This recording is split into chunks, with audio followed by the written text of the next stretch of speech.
Good evening. Good evening, ladies and gentlemen. The mayor has called a special council meeting to order. Mayor Roscoe. Councilmember Bracken. Councilmember Kaplan. Here. Councilmember London. Here. Vice Mayor Sardinius. Here. Councilmember Stoner. Here. Councilmember Vasquez. Here. Mr. Mayor, we do have a quorum. Please rise for the Pledge of Allegiance. Pledge allegiance to the flag of the United States of America and to the republic for which it stands, one nation, under God, indivisible, with liberty and justice for all. The next item, Mr. Mayor, is public comments. Okay, I'm going to need your help. We've got a lot of cards to go through. We'll try to see if we can limit it to about 2 minutes and try not to be repetitive if somebody's already said something. We want to hear your public input. Let's also try to be nice, okay? Let's not demonize someone because they have a different idea. Let's make sure that we have a very cordial and civil meeting so that we can get on with the business here. It's important that you come to the mic, be ready to speak, say whatever you want to say, and then I'll call you when I see that you're exceeding your time. Remember that the essence of democracy is the respect for differing opinions. So let's do it that way tonight, and let's make sure that we do Key Biscayne nice. Okay. All right. Like I said, we got a lot of cards, so hang on. Here we go. Lana Montalban.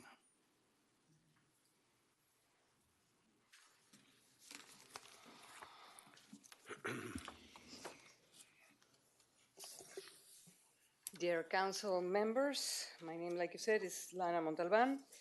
I just want to say that And the your vote, address, I'm sorry. yes, 250 Seaview Drive. The vote you take today is going to be irreversible. There are too many unanswered questions. I'm here to urge you maybe not to vote tonight. As a veteran journalist, I don't take information at face value.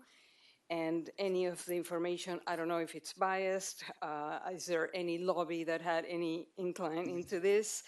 I don't really know the answers, but to me it sort of feels like the tobacco industry informing us about cigarettes, and some older people in this audience will understand the reference.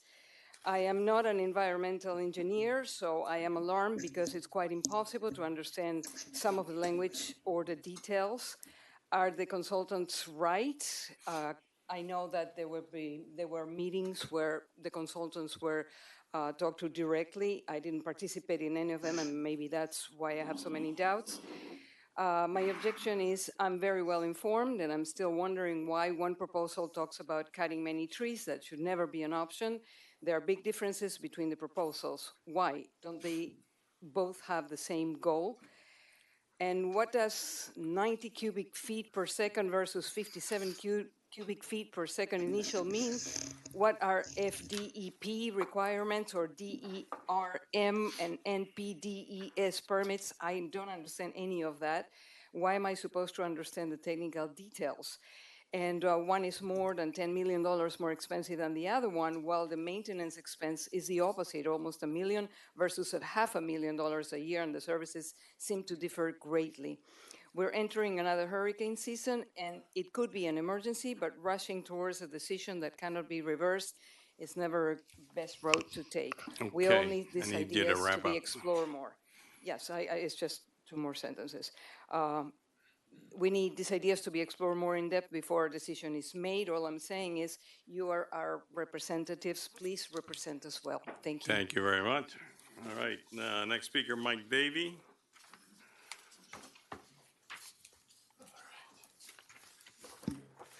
Mike Davey, 50 Ocean Lane Drive. I think what that woman just said, it sort of encapsulates what we've been going through. You know, I was up there when we started looking into this issue.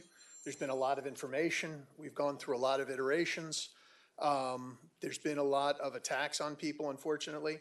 But look, I think you're doing the right thing. I think looking into the GIT sounds like the right way to go. But that's why we elected you all, to get up there, take a good, long, hard look at the information that's put in front of you and come to a good decision for this community. We don't know what the future brings, but I do appreciate what everybody up there is trying to do.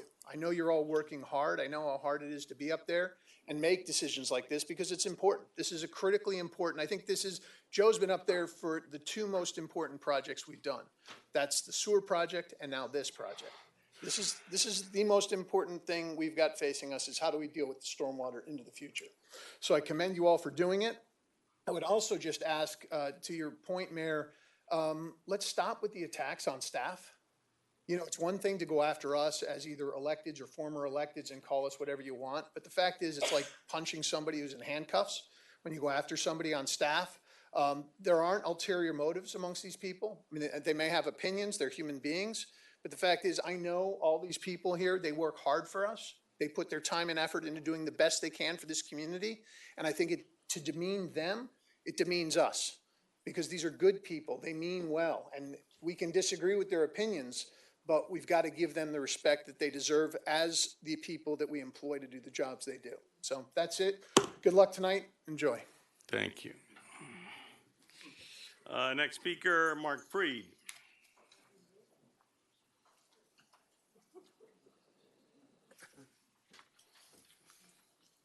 Good evening, Mayor and Council. Mark Freed, 525 Warren Lane, Key Biscayne. Everyone, I think most people have seen the ad hoc committee's meetings. Councilmember London put it pretty succinctly. This job we're looking to have done is to remove water.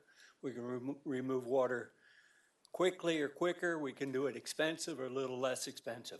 I like what Ed likes, less expensive and sufficient. Former council member De La Cruz has said for years, and it finally seems to have sunk in, clean the wells. And with the cleaning in the wells, I see a difference in the drainage. It's quicker. Former Mayor Festa summed up at the ad hoc committee. Great point, put the GIT at the school, take care of that problem. Let's see how it works and move on from there. It'll be less expensive. So based on the deliberation and logic of these people and what my conclusion is, I say, let's get GIT going. Let's move this water. Another thing, it appears that the tree removal, which came up in the last few weeks and seems to be a big halt, I'm wondering if there's a consultant malpractice, and if so, can we get some of that $9 million back? Thank you. Thank you.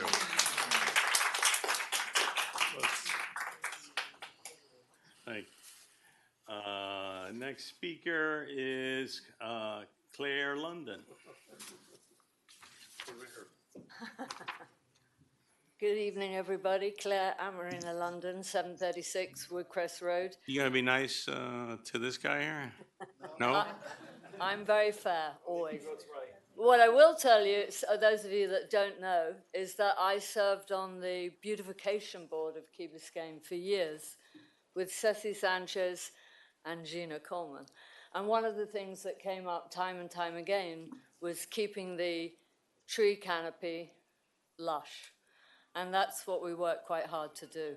And I've got to be honest, when I found out a couple of weeks ago that we would lose 565 trees in Zone 1 alone, I was shocked. And I would urge people to, and you when you take a vote, to really think about that. And I want to keep it short because I just want to have you visualize something with our beautiful, mature tree canopy that took nearly 25, 30 years to get like this. It's gorgeous. Our children walk to school under the shade of those trees. Runners run and walk and favor those roads. And people with dogs walk with their dogs, and they choose the roads with the shade. So let's not forget the importance of it and how long it took to get it. and thank you for your consideration always. Thank you.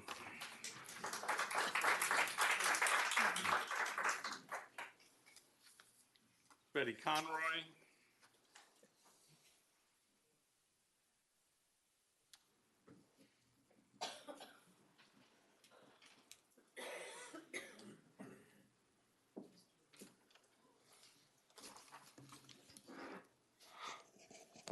Good evening, Council.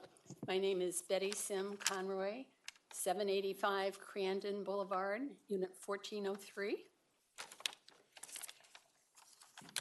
The shock that we residents and at least one council person felt when we learned that AECOM is planning to destroy 565 trees in Zone 1 was very upsetting. This shock led me to want to know more about the history on this. It led me to want to research and find out, when did the village know about the 565 trees that were planned to be cut down? With the help of AI, I pursued my research.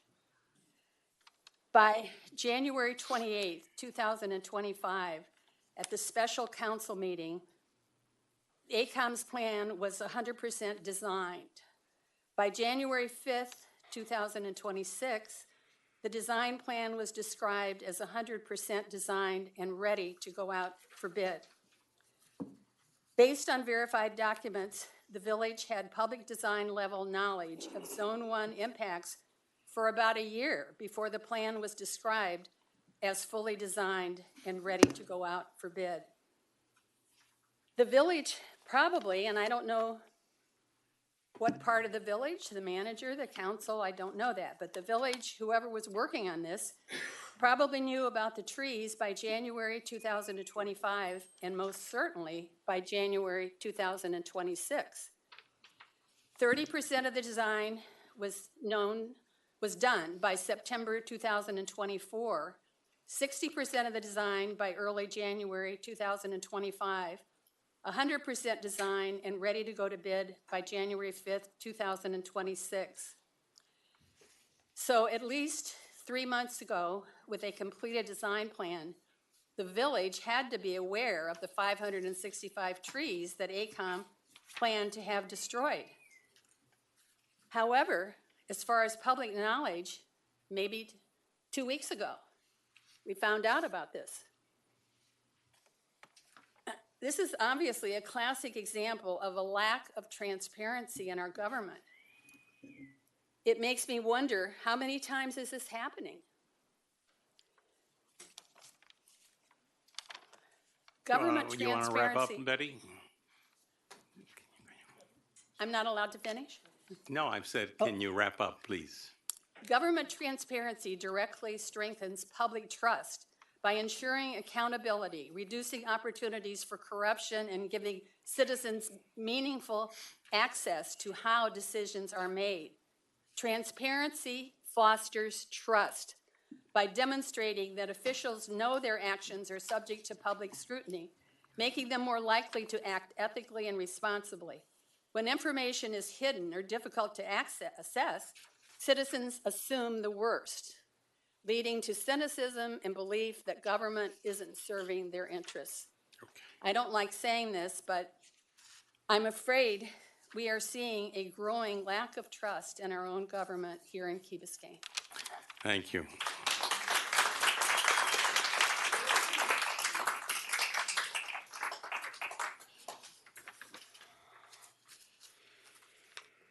We've got Fausto Sanchez.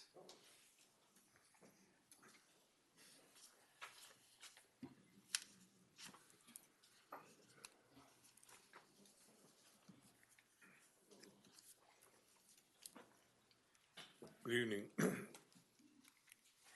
I'll just make this short. Your name and sweet. address, I'm sorry.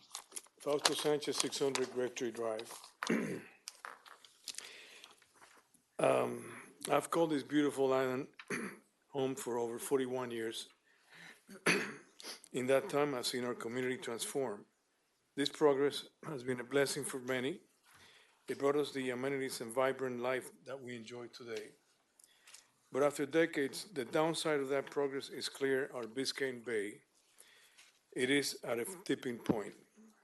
We must respect the environment enough to set limits. It's time to prioritize the health of our bay so that the next 41 years are defined by prevention and restoration and not just development. Thank you very much. Thank you very much. Appreciate it.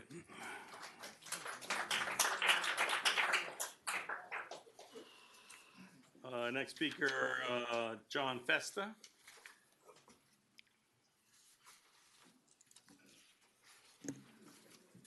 John Festa, 695 Harbor Lane. Really short, Joe. Thank you. I wanted to thank you again for the committee being formed. I want to thank the committee members for deliberating for a long time. Just wanted to state that this project that you're putting forward has nothing to do with hurricanes. It has everything to do with a long-term plan of sea level rise and short-term local flooding problems. The committee came to the conclusion last week that the GIT plan was the better solution for both the environment and for solving quickly shorter-term local problems. So I commend you for that. I hope the council goes along with that and you move forward with that plan and start getting the school flooding problem solved. Thank you. Thank you.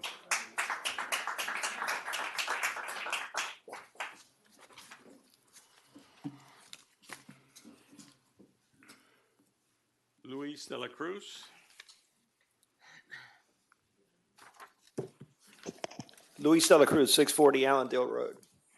Thank you, all of you, for coming. Really appreciate it. And we're finally here to make the decisions. With all due respect to the first speaker, we can't kick this down the road. We need to make a decision today. And I think all of you know that there's only one correct decision. There's no, this is my opinion, or this is your opinion. This is the most important decision that the Village of Key Biscayne council members will ever have made through today. I don't know what's going to happen in the future, but through today, we have never made a decision that's more important than today. I planned on standing up here and going over all the things that I have with you guys, but I'm not going to do that. I'm not going to do that because I think you've heard it too many times already. You know exactly how I feel about the role of the management with respect to convincing all of you to spend a whole lot of money that you should never have spent. But it's not really your fault because you had to rely on experts, and the experts told you something else. And I'm seeing all kinds of numbers on documents that I even received today, put together by Black and Veatch and by the management and by AECOM, trying to convince you all of things that are just not true. I just don't know how to say it anymore, you know. I think you're all very well versed in everything. You did the right thing, Mr. Mayor, the very, very, courageous thing, which is to have appointed the ad hoc committee because they were able to go through everything with a fine-tooth comb. So thank you so much for that. Really appreciate it. And I just hope you make the right decision today. Thank you so much. Thank you.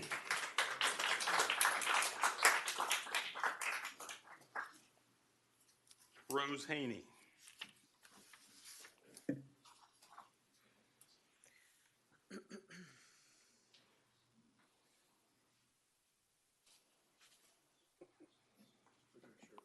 Rose Haney, 472 Glenridge Road. I live 4 houses down from the school. I'm pretty much in the flood, what they call the flood zone. When it rains, there's a lot of water on my street, just like in front of the school. But I have to tell you, before I talk about the AECOM system, that it's gotten a lot better since they cleaned the drains. And I've been here over 40 years. My son used to walk to school. Okay, I'm opposed to the AECOM system for 4 different reasons, but I see that the AECOM, they came up with a solution, but it would cause 2 more very serious problems. So That's why I am against it. The first one is cutting trees down, 565 trees. That is just not a good idea. This is island paradise for a reason, and the reason is the green that we have, the shade we have, and the beautiful blue water around the island, okay? So cutting the trees down affects the shade area, it affects the electric bills, it affects the birds, the bees, the butterflies, and more. Okay, and the last time someone tried to cut down trees on Crandon, when Lipton came and put a big bridge over there, we literally had people out there standing in front of the bulldozers. And I think basically, if you go with this plan, you'll have the same thing, but you have a lot more people because it affects their backyard. Okay, so the trees are very important. Not only are the trees important, the water's important. The water around us, the water that we ski in, the water that the fish swim in. The manatees are right where the stormwater drains are going to come. And I don't know if you realize 1,200 manatees have died in the state of Florida, and a lot of it has to do with rainwater being pumped, you know, from the runoff going into the bay and the areas that they swim in, and they're starving, okay? You can look that up. And actually, that's where the drainage is going to be, right there where all the manatees are in Hurricane Harbor.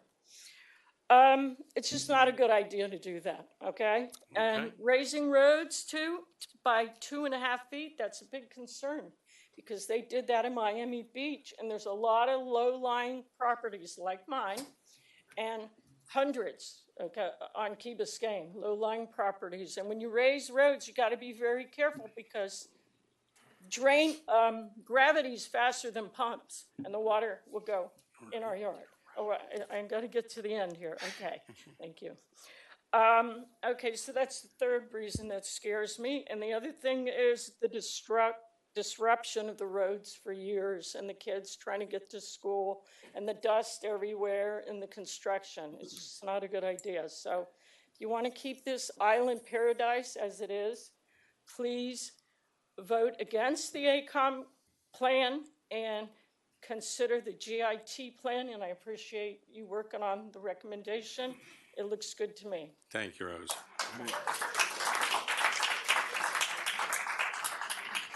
Ed Easton.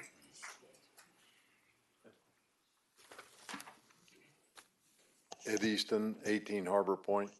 I'm in favor of the GIT program. I'm against the ACON program. I've never seen a construction bid that had a 50 or 60% variance.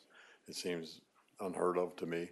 I'm in favor of it because it does not eliminate 565 trees. It does not pump water into the bay.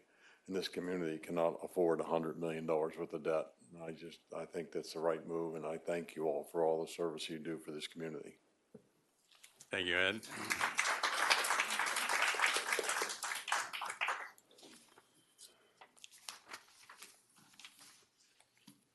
Jocelyn Torres.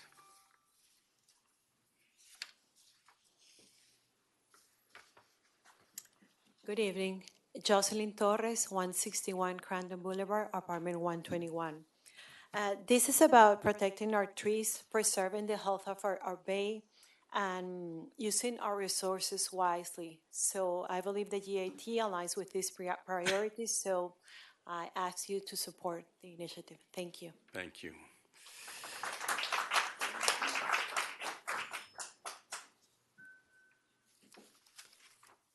Ceci Sanchez.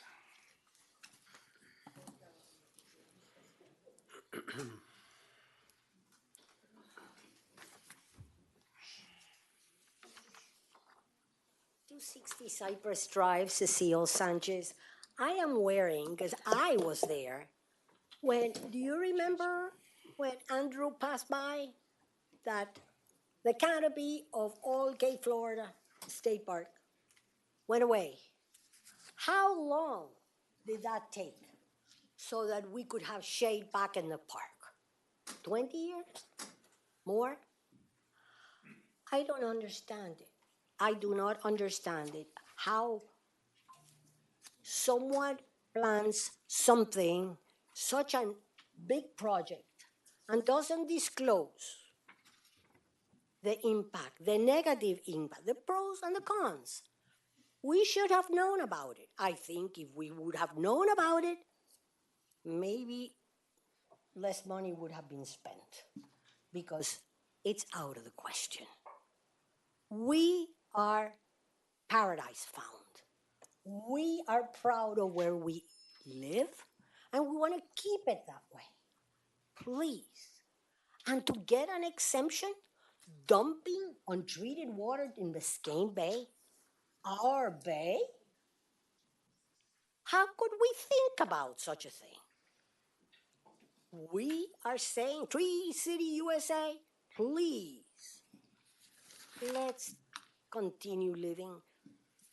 Let's get the school, like former Mayor Festa says, I thank you for serving, but please listen to us because we count. We need to know. Thank you. Thank you. The next speaker, Patricia Romano.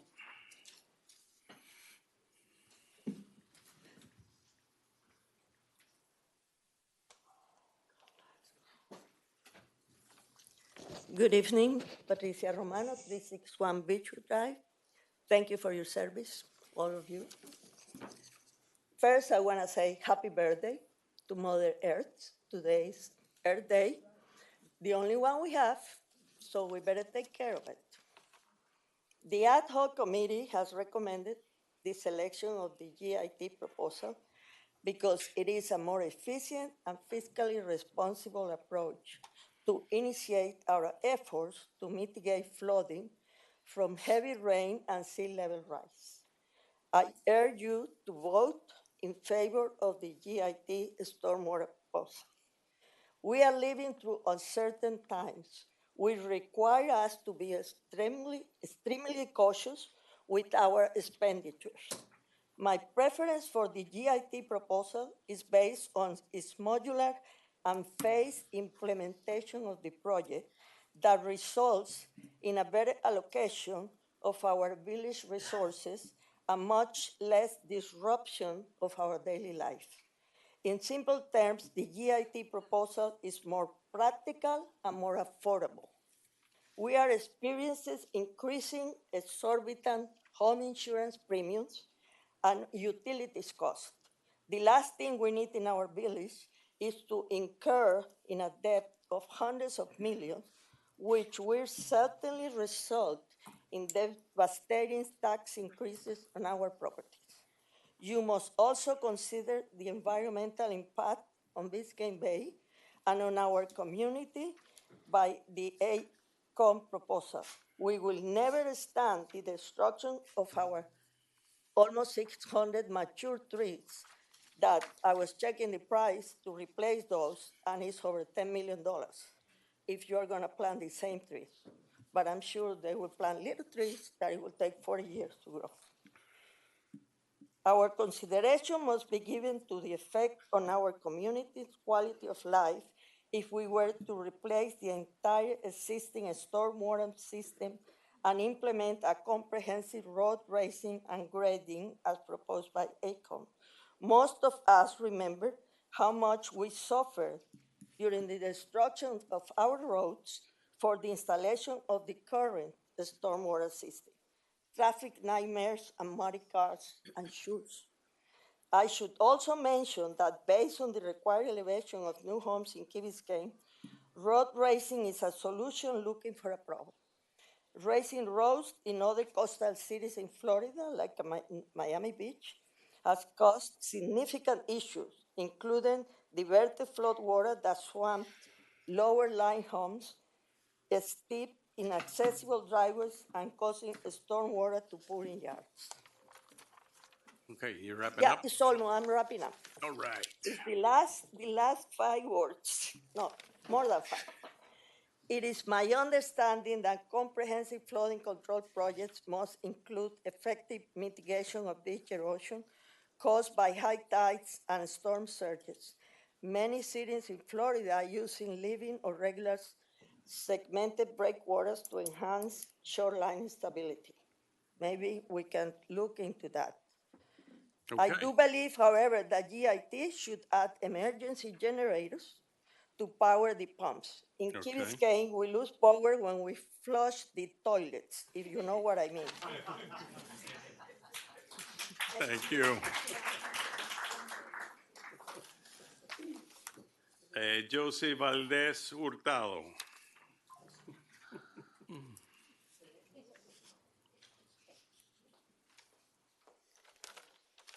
That's a difficult one to follow. Josie Valdez Hurtado, 600 Great Tree Drive. You and some that sat on that dais before you allowed this to happen, to go on for way too long, and brings us here to face the consequences of absurd management of resources and finances. It started backwards. The first concern in the environment should have been the main goal of the administration and councils years ago by targeting the real issues and demanding truthful answers. Not polluting the bay and keeping existing trees should always have been the priority for the well-being of Key Biscayne. Instead, it began with two apparent conflicts of interest, followed by years-long discussions about 1 inch versus 2.5 inches of pipes, 2 to 3 inches of draining water in a few minutes less than what the existing wells, well-maintained, should have done. We homeowners have paid over $8 million for an experiment gone wrong. Those in charge wasted valuable time and manpower instead of concentrating on real and urgent issues that continue to affect our daily lives. It's up to you now to end this unfortunate chapter in Key Biscayne's history. Thank you.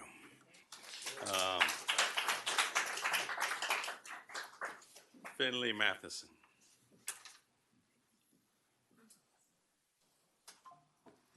Good evening. Finley Matheson, 480 West Matheson Drive. My father used to say there's more than one way to skin a cat. And I think we ought to skin this one with common sense. Keep it simple, do the environmentally the right thing, and do the most cost-effective approach. Thank you. Thank you very much.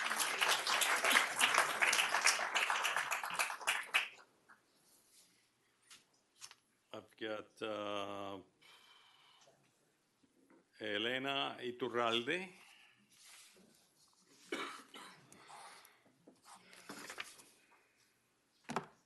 Elena Iturralde, 290 Sunrise Drive. Good evening, Mayor, Council members. I'm not someone who enjoys public speaking, but I felt I needed to come tonight. For many of us, this is not only pipes, budgets, or engineering plans.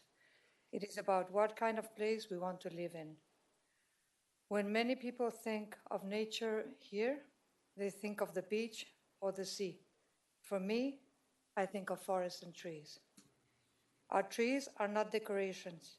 They give shade, beauty, habitat, cooler streets, and a sense of home. Biscayne Bay is not just water beside us. It is part of our identity, our wildlife, and our responsibility. Learning that so many mature trees may be lost is truly heartbreaking. If there is a solution that protects residents while also protecting nature, then that is the direction we should choose. Please think long term. Once mature trees are gone, they are gone for decades. Once nature is damaged, restoring it is never simple. Please choose wisely with respect for both people and the environment, and for those who will come after us. Thank you very much. Got Alan Fine.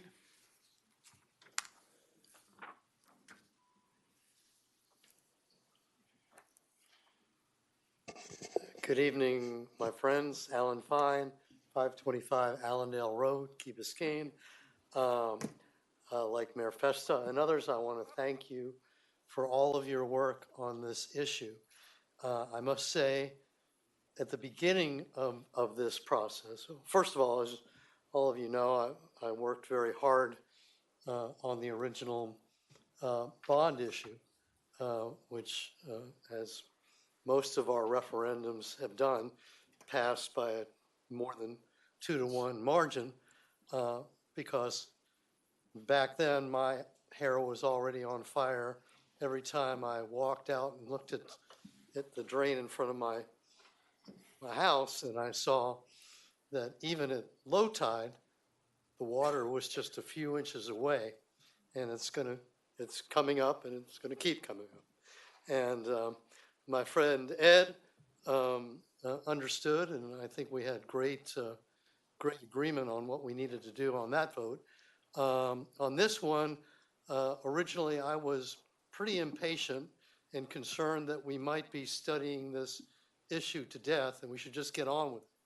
But I talked to my friend Ed, I talked to my friend Michael, and they explained to me what they were working on. And I'm very proud that it seems as if, and I know Fernando has reviewed this as well.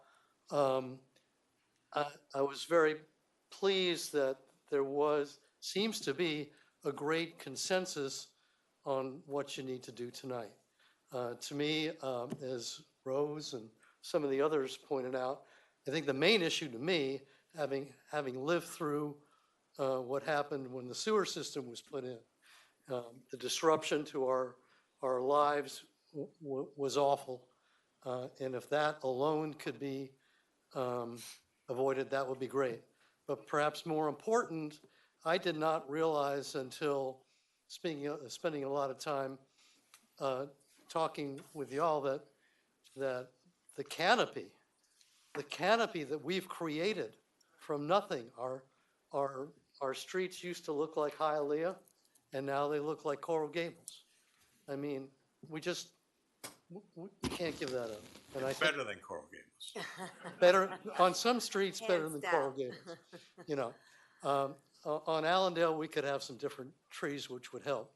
But I think we need to move ahead. We need to move along, and do the right thing. I appreciate all the work all of you have put in.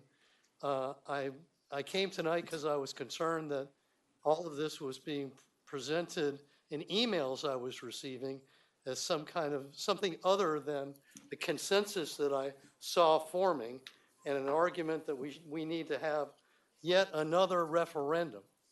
Okay? It's time for this council to do its job, and the fact that you've reached consensus is great. It's time to move ahead. No referendums. Let's just move forward. Thank you. Thank you. Brett Moss.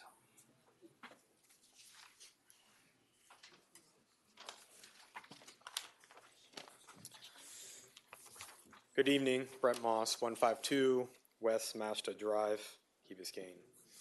First, I want to thank this council for your hard work and your diligence. I want to thank the mayor for organizing the ad hoc committee, and I especially want to acknowledge the ad hoc committee itself and our fellow residents for their tireless and on the research and persistence on this topic.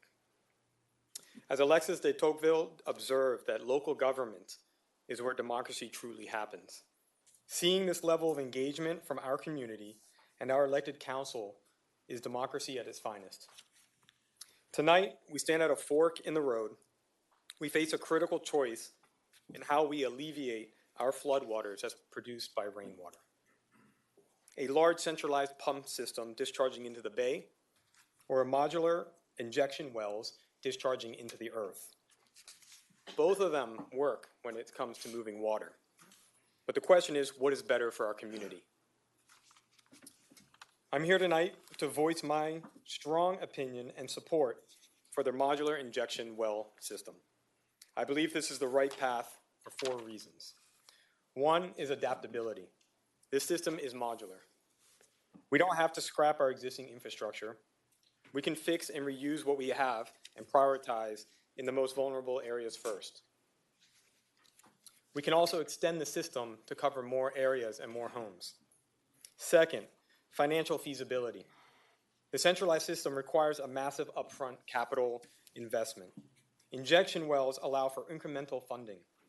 We can scale the project in manageable phases, matching our spending to our actual needs rather than overextending our budget today. Environmental stewardship is a third one. And everybody knows how I feel about certain things in there. So we have learned that injection wells have a lower impact on the sea life and water quality compared to direct bay discharge. And the last is preserving our community character. The modular approach protects our natural beauty, specifically our 30-year-old tree canopies, which would be devastated by a massive infrastructure required for a centralized system. So we look to you tonight for your leadership to choose the correct path for our community. And please do that tonight. Thank you. Thank you very much.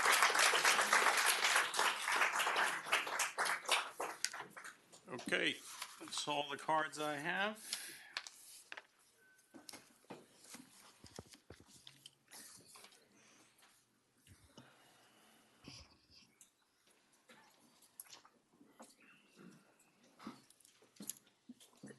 The next item are reference materials included in the agenda. I think the let's next get- item is discussion. Yeah, discussion. I want to ask the ad hoc committee and the chair, Mike Bracken, to lead off. And I think, we want to spend some time on what it was, the process that you went through over a fairly large period of time. And then talk about how you got to that conclusion. And then I'll ask also Fernando and Ed to talk about their experience in the ad hoc committee and how'd you come up with that solution in the end? So Joe, after a considerable period of time and quite a bit of discussion between all of us, and we weren't initially aligned, by the way, and by the time we got through our conversations, we did get aligned, and we firmly believe that we should be supporting the GIT extension project and moving forward with that project to get to the point where we can have deliverable drawings and move forward with the design build application. And I think Fernando, Ed, if you want to add something here, but I think we've reiterated this pretty much over and over and over again at the last ad hoc. Recognize how we had our tussles in the process. Dissension is good, I think, in the process of democracy and deliberating. I think, Mr. Mayor, one of the things that as a professional engineer that I've done this work for extensively through time, but also keeping a strong eye on the environment. Remember my days back when we were doing this type of projects in highly urbanized areas like Miami Beach. It was very important, at least for me, to really ensure that whatever we discharge into the bay, at least minimize it completely and look at wells. Unfortunately, that was not the time. Maybe I was a bit early in my argument, and this thing has been moving. Just the subject of resiliency, for everybody's sake, is something that has been moving quite quickly in the last decade, and we are catching up. There's a lot of issues. Before that, really the words resiliency was not even part of our lexicon. I think we instituted it early in 2009. With all these projects, and then a lot of cities started taking off really quick, including ourselves, started noticing that the issue of repeated issues with insurability, and also moods ratings started to really get into the consciousness of municipalities. So there is, yes, there is a process of iteration that we have to go through as engineers. We've gone extensively back to the drawing board on this, particularly in this case. And I think one of my points was that finally, within my own community, I could bring forth an idea that I wanted to implement back in 2009, which was to inject down deep into aquifers. I believe, and I said it back then in 2009, that we need to divorce ourselves completely from discharges into the bay. The bay is already at a tipping point. It is not necessarily as a result of us. There are other stakeholders that are contaminating and affecting and taking the oxygen away from the corals, a lot of nutrients, and we need to do our part. And I've been talking about this here since 2024. I think when I wrote the first article about the water quality issues, we brought it here into council. Twice we brought it up and we discussed it. And I think finally we're at a point that I personally believe, and I know the rest of the committee does, that the way to go is to move towards injection wells and protecting our precious resource, which is Biscayne Bay. Thank you.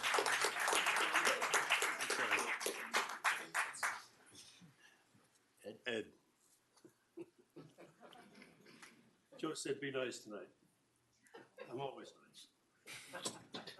And I'll go pick on anybody, okay? Thank you. Basically, most people know where I came from. I read the first report back in 21 with AECOM. I'm sorry. Hear me now? Is it on? I don't know, it's on now. There you go. I can say back in 21, I read the report, I digested it, I accepted it, and I was happy. I figured, this is what we have to do. I knew nothing about exactly the details that went into it. As we progressed, I disagreed, I differed. At a certain point, I did my own calculations. I'm not an engineer. I'm not a storm sewer developer, but just common sense. And we wound up with the ad hoc committee. And again, I thank Joe for that, because I think when the numbers came in, were all unexpected, including Steve, from the initial estimates and what came back. So this was another way of exploring. And we explored, and we looked at everything. And I must tell you that I screwed up. And the way I screwed up is I did not know about the 565 trees. And I screwed up because the last few days I've been reading all the detailed breakdowns AECOM did, from the 30% plan, the 60% plan, and the 100% plan. When you look at the 30% plan, they have a number in there where they use $15 to take a chainsaw to cut down 18 to 24-inch trees. And they have another number in there, which is $15 to get bulldozers in there and knock all the stumps up and clean it all up. So if I had ever looked at that, and I didn't see it, I wasn't given it, I didn't ask for it either, I just got the summary, I would have known back in 24. I didn't do that. I apologize, because I would have raised hell before, not now. And obviously, not to bore anybody, but the bay is really important. And we say, great and wonderful, we want to protect it, and we do. But somehow or other, the trees is every day when you walk out of the house, every day when you drive around, every day when the sun shines, that's what hits you. Not saying it's more or less important by the bay, but that's something that I think everyone here has to say, wow, this is where we live. This is beautiful. Once that happened, there was no going back for me. I mean, I'm stubborn, I'm obstinate, I'm old, what can I tell you? By the same token, I'm 100% for the GIT. Hopefully we'll come together and get it done and move forward. And that's where I am. Thank you.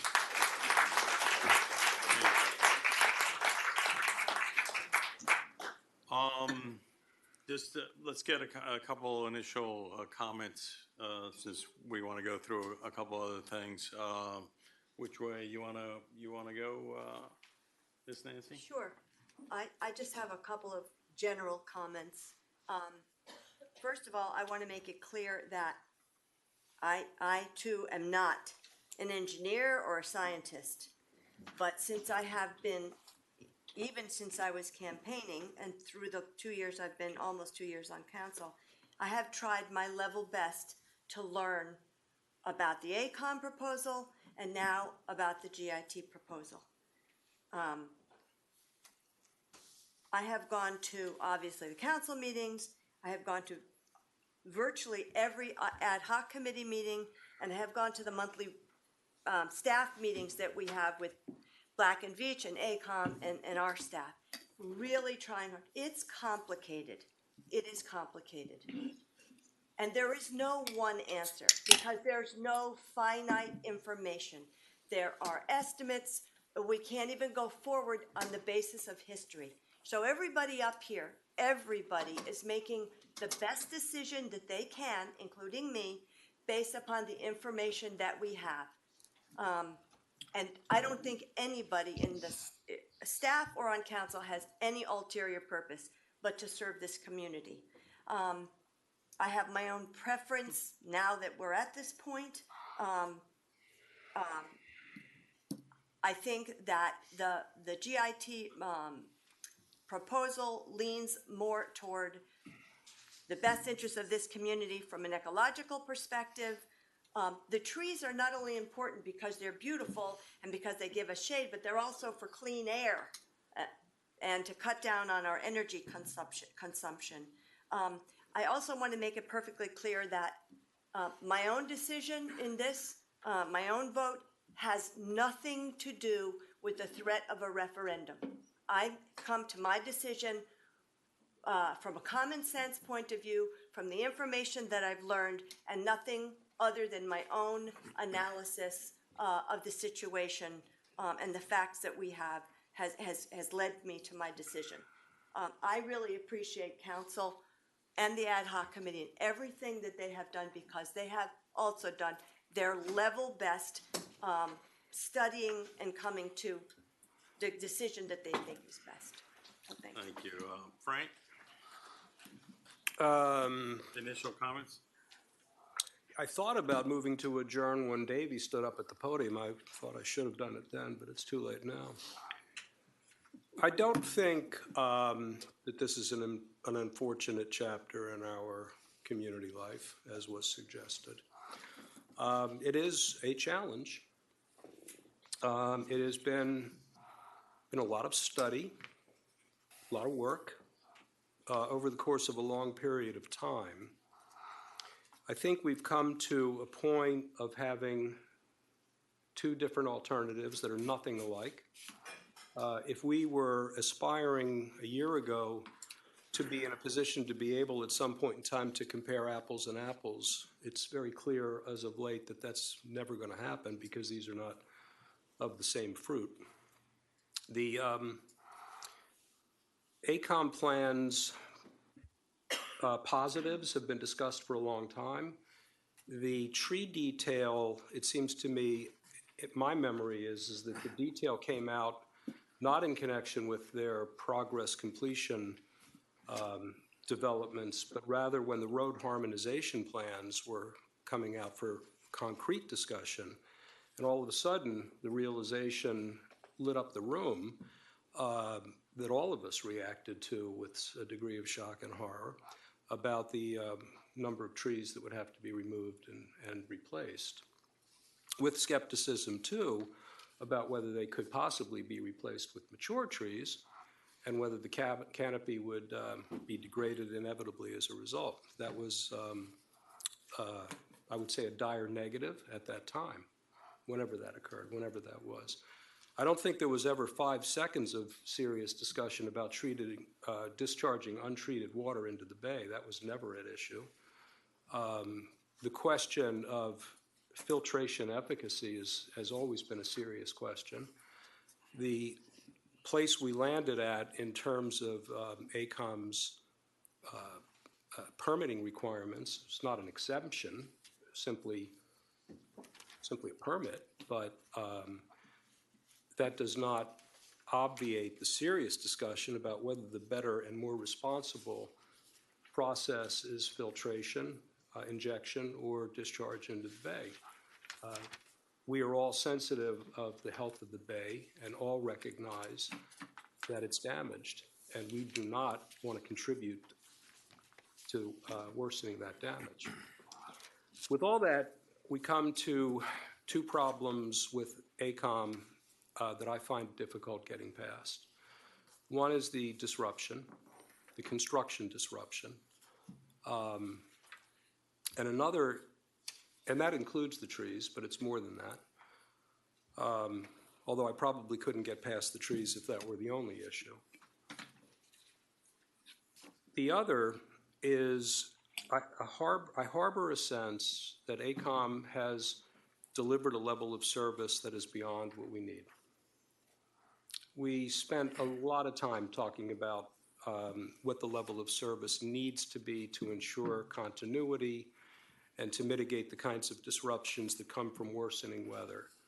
And we came to a standard, and to its credit, AECOM developed a plan to meet that standard.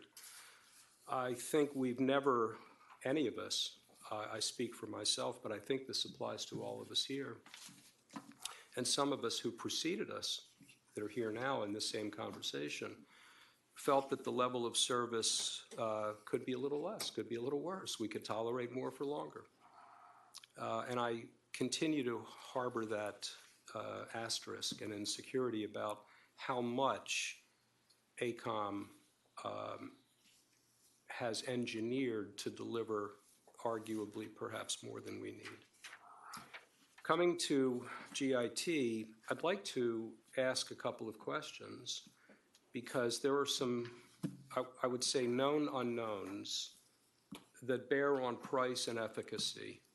And we're at a stage with AECOM's iteration that I, after 2 days of reading all of this material, can't answer. And because they bear on cost variability, someone mentioned 50% variability. That's what I understand the AECOM high side variable is at least 50%. It may be a little more than that. And the particular questions that occurred to me have to do with the, maybe there's three, to be very categorical about this and save time. The first is the underground injection criteria and code compliance. A separate clean water consideration, not the same as the Bay, but tending towards the same end, recognizing that those standards exist for injection and also that water injected seeps out to the Bay at some point. That's question number one, and I just imagine that, surmise that the GIT hasn't yet iterated far enough to be able to cost that out and to be able to describe how that's actually going to have to occur. And the second part, I think, possibly is the reliance on the existing system without identifying preliminarily even what types of improvements or what types of weak links, without the benefit of an underground assessment, might compromise expectations on the transport to the wells. And the third is just intrinsic, which is financing. We have a financing package that's in place that's not going to be able to be transferable automatically. We can speak to that tonight, I hope we will. But the cost variability, and including the projections that Black & Veatch laid out on operations and maintenance over time, those are the questions that I can't answer right now about GIT. Okay. Initial Should we ask comments. those questions? No. So I've thought a lot about this. I was originally going to go point by point to try to work out the delta between one option and the other, and the fact that these are not apples to apples and they are two very different options. But before doing that and before going into some questions, I wanted to lean into a little bit of what Nancy said and the importance of community and just the process we've been through. I wrote something down just because I don't want to miss anything. So first off, I want to thank everybody for coming here. I wish I'd see more of you more often, to be quite honest. We sit up here and we do the best that we can, and we do it because you placed us here to do so, and we all find an enormous amount of responsibility to do so. And I'm sorry to hear that there are people here that might suggest that there's anything but thoughtful intent behind everything that we do. That is not the case. I know every single one of these people. I'm incredibly proud to be sitting here next to all of them. And that includes our staff. Thank you for our residents who showed up, for our ad hoc committee meetings, who stayed engaged through a process that was deliberately slow because we asked it to be. Thank you to the engineers on both sides, GIT and AECOM, who brought their best professional thinking to a generally hard problem and gave this council something very rare, a real choice supported by real data. And thank you to our village staff who translated years of technical work into something the public can understand and act on. 2 years specifically on this $5 million, more than 4 public meetings, an independent review, 2 fully evaluated engineering paths. That is not money or time wasted.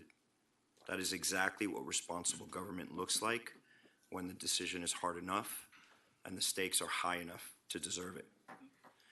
There is no other comparably sized coastal community in Florida who has entered a decision like this one with 2 fully evaluated alternatives. Independent technical review and a public record this complete. It does not exist. I've said it before, we are the trailblazers. We are the ones setting the example.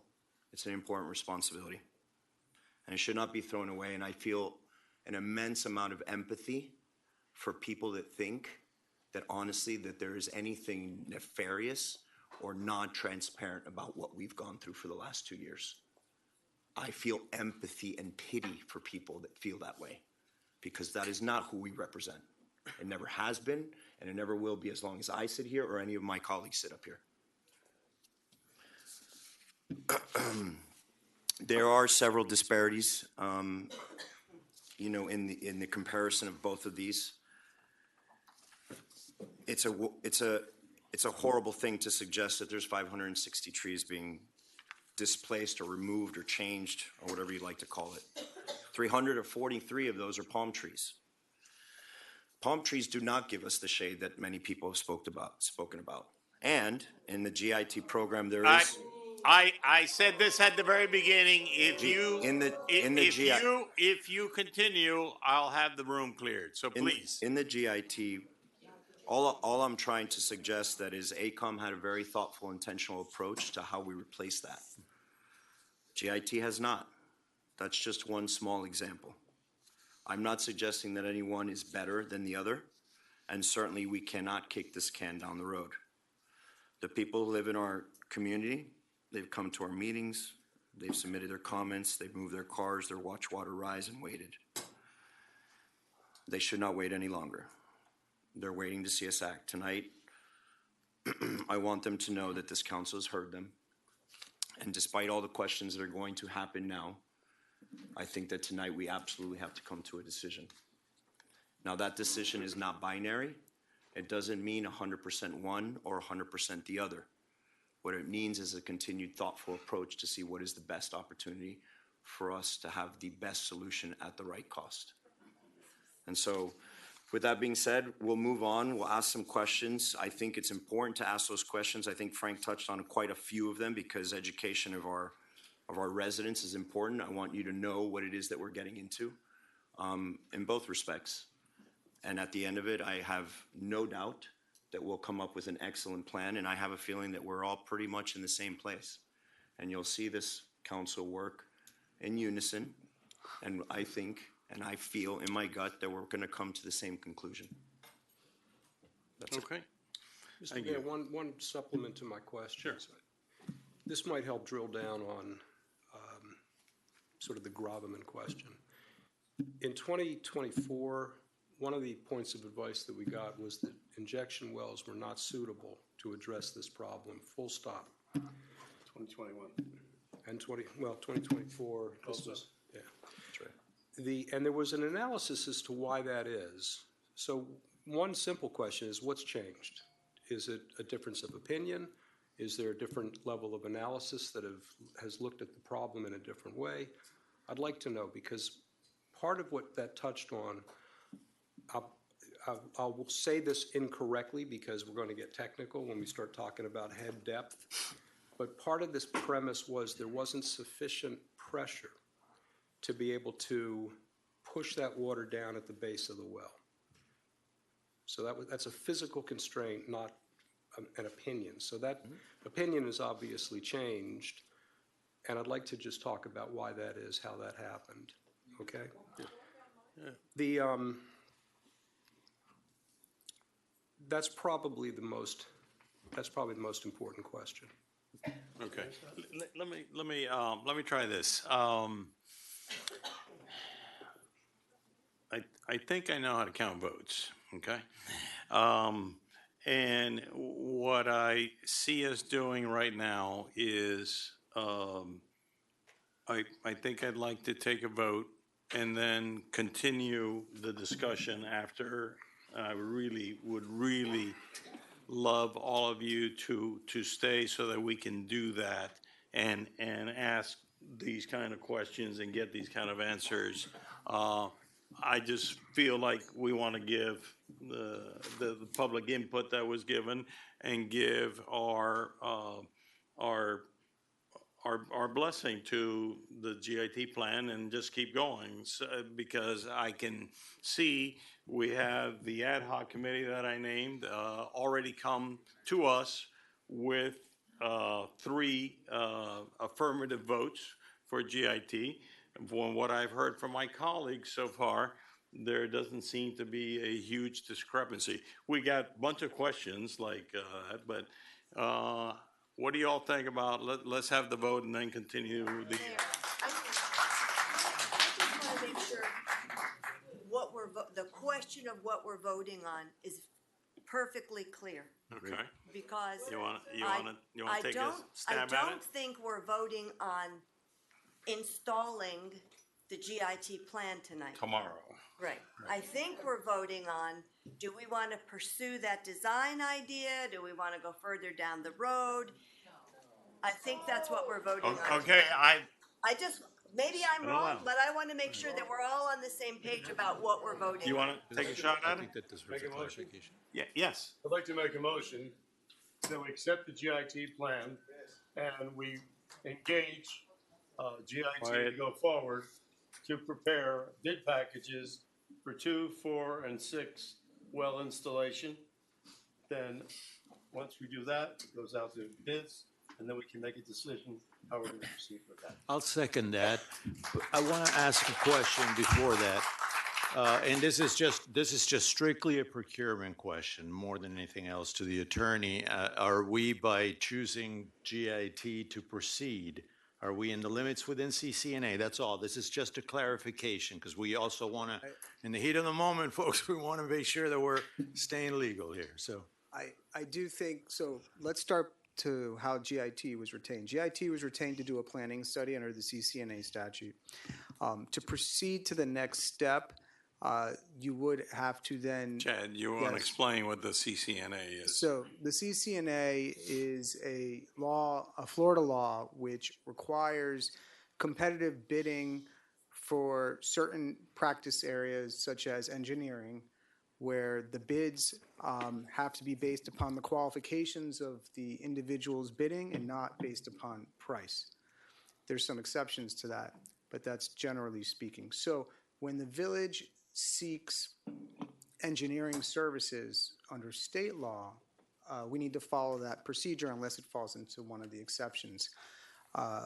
So here, we believed that retaining GIT, and I believe you actually might have even sought bids, didn't you? You did seek bids.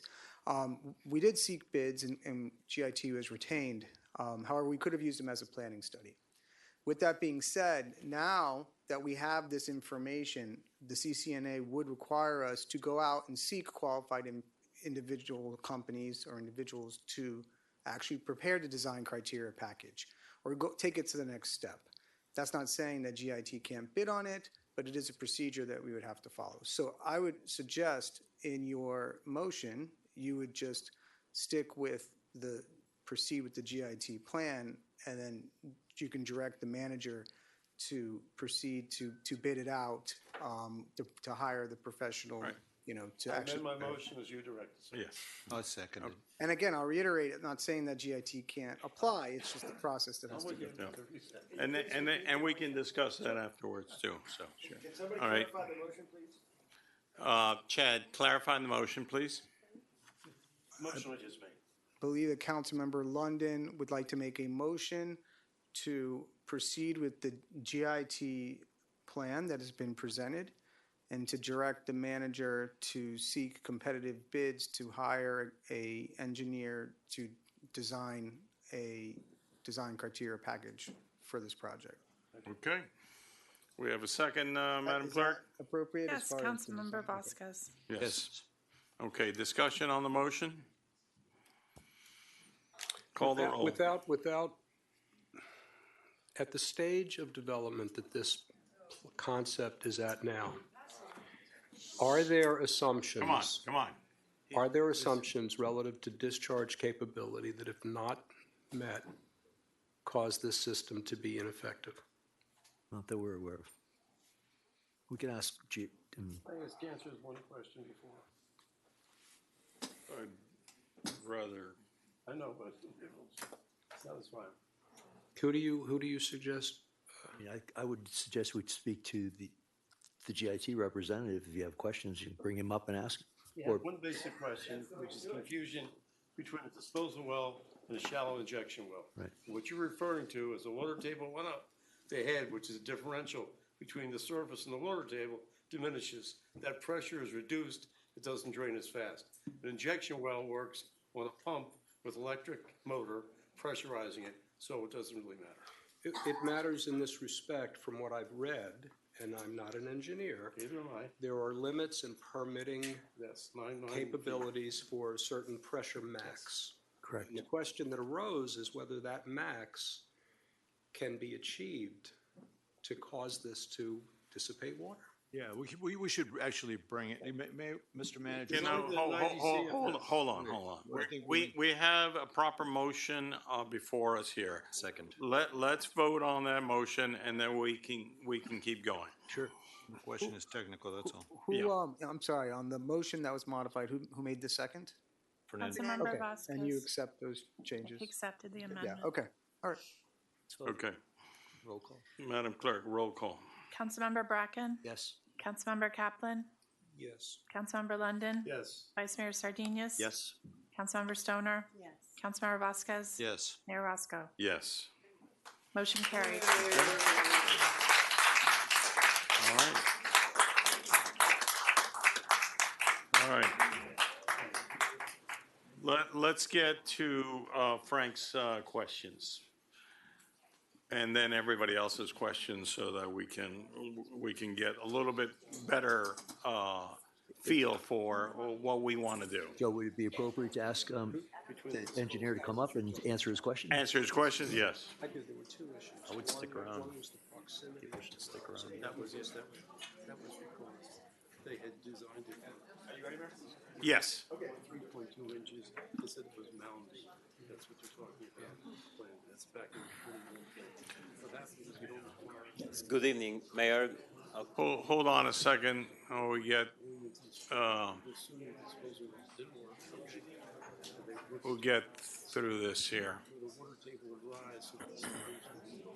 Yeah, that was the reason. You know, so many times. Can we clear out and take your conversations outside, please? Thank you.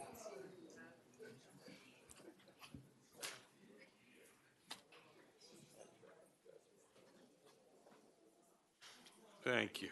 Okay. You want to re-ask the couple of things that you had? Did you hear my questions? Yes, Councilmember Were they Kaplan. sufficiently clear to frame a conversation? Yes, I'll start with the first question, which was the capacity for the injection. It is not GIT that proposed injection wells first. So this has been reflected in the Tetra Tech master plan from 2011, in the ESC master plan from 2015. Numerous studies, approximately 40 wells have been investigated in the 90s to determine the hydraulic conductivity of the aquifer, which is the criteria that you're discussing that may limit the amount of the fluid that can be injected in the ground.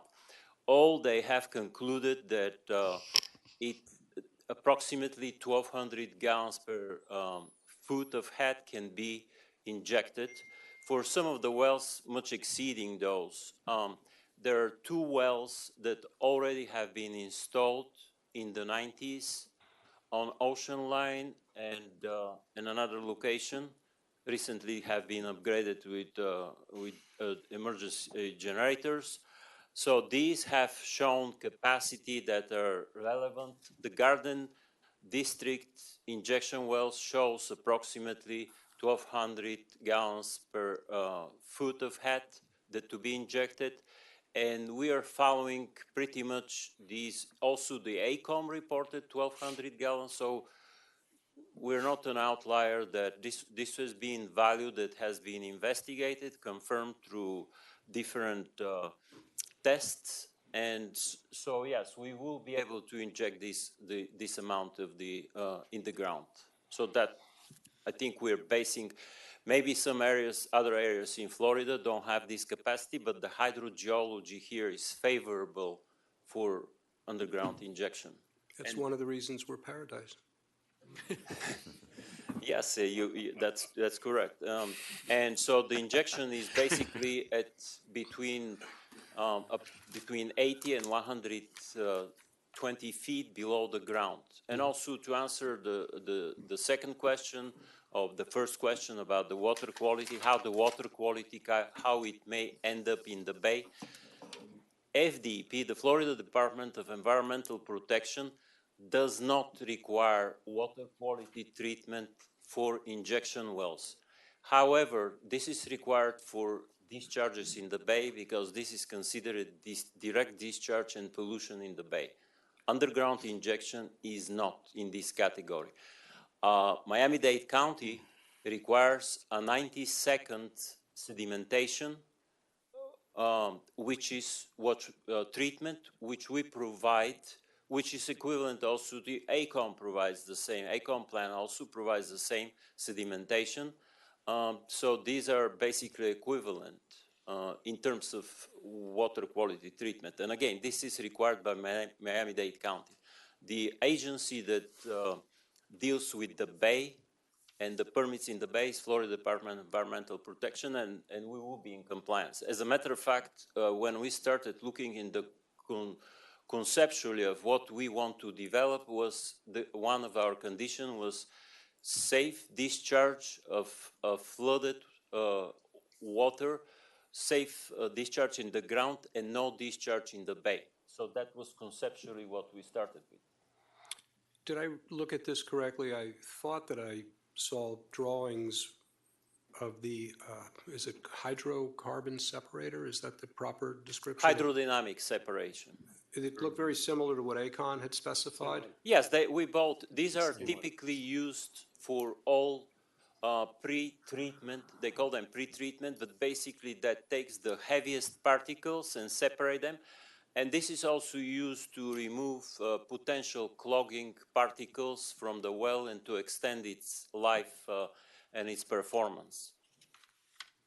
So that's the basic initial treatment of water, to remove the heavy particles like sand and different similar. The first flush, when the rain hits, the first flush, and it captures that, and it separates the larger solids. And the wellheads are cleaned, and the filters are maintained. Venturi effect. So, yeah, each well will have this separator, hydrodynamic separator, which is fairly big, but it's underground. It's approximately 15, 16 feet deep, and it's approximately 12 feet diameter. So it's not a small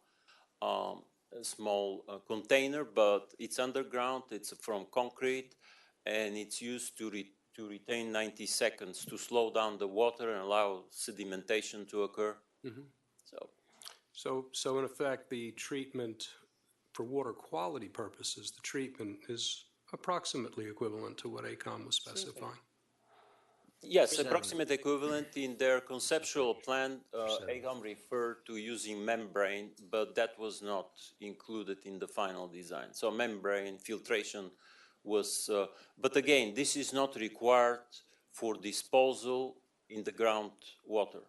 I think one of the things that I'd like to add to that it's not just I want to make sure it's not we're talking about water quality specifically, but also a repeated discharge, repeated turbidity, repeated changes in temperature. And those are things that are when it's called a point discharge, that's what you get. I mean, you get all this water that's just rushing right into the bay. And that's what we're really just avoiding altogether, which really that's what we want to do. I think your nutrients and your respective are pretty much the same, right? I would say they're the same. Yeah. It has, AECOM referred to best management practices for this. So. And part Really of this eliminating was point discharges. Let me give a shot here. So I spent some time reading your alternative stormwater plans and the submission that you did on April 8th, okay? And one of the things that I want to come out is, as I read through this, and I think that you did a good job of outlining what risks are and what things you don't know yet as you're, if it's you that gets selected to develop the plan, but I thought it was a fair treatment of all the risks that are involved. In the different sections here, there's a constant reference. You keep saying final design should incorporate head controls, instrumentation. And another one, you say the design should also evaluate a detailed operational plan will be developed, basis for expansion for zone 1 to zone 1, extend, and on and on. So I want people to understand that, the uncertainty that this group here still can feel is this isn't 100% cooked. It's in the process. And, I think what we made a decision on was, centralized versus decentralized. And so you point to a lot of those things that need to be fleshed out instead of flushed, but I want you to address it, and I want people to hear it. I mean, it's like, people think it's just easy being up here and making a quick decision. Your disclaimer says this: this document is a preliminary report that remains under active revision. The content is subject to additional analysis and refinement and may contain omissions, incomplete assessments, or elements that require further editing. You can't sue them. So can you address us and tell us, what would have to happen in order to get to a point where we could put this out to bid? How do you see that you're able to answer all these questions that you raise also to all our satisfaction and our staffs and consultants and all that? Yes, so what we identified as we went through, we provided the concept. I believe we're final with the concept, to finalize the concept. But in addition to each of the concept plan and how this will be treated, where is going to be, what separate, there is a number of details that needs to be listed and provided, which is more subjective of the final design. So even we identified what needs to be done. We do not assume that we will be the group that will finalize all these plans, but so we listed things that, based on our practice and based on all the information that we know, that they have to be implemented. And you can see in a lots of these were just, some of them are based on the operating conditions. Some of them will require additional, for example, testing. And so that's what we addressed in this. It's not a final design. Minor change, I would say minor changes are expected, but not major changes. For example, we propose 5 wells for this area, 6 wells for this area. We expect 6 wells. We're proposing hydrodynamic separator, so we're not expecting this will be removed. We're proposing pumps with wet wells with the exact approximate direction of how deep the well is. we don't expect these to be changed. All the major components will be, they're very well established. And you would agree that once that final design is in, that would strengthen whatever estimate or projection we have on price today? Yeah, that's correct. And subject to possibly being a little bit more or a little bit less, but it's going to be in that neighborhood. Yes, that's correct. I think, for example, some of the questions that we may have to adjust, for example, we provided preliminary information where the entire set of reservoirs and the well and everything, how they're going to be disposed. There might be some variation. In particular, I wanted to mention that this will be adjusted based on underground utilities. And originally, when we placed these, the wells, and because it's approximately 75 feet long, the whole complex of equipment, pumps, and valve box by 15. So we may have to adjust based on the utilities and also based on trees. So we would like to preserve all of it. So we will be looking for, so some variation will be, so that's not completed yet. Okay. Mayor. Go ahead, Nancy. I just have a quick comment, and I want to remind everybody, AECOM was at 30% at one point in time, and we proceeded, and we ended up in a place that we weren't maybe that happy with. And while I don't, and no one here expects that to happen, we're at 30% now. So things happen that we're not anticipating, I would assume. Do you know something I don't know?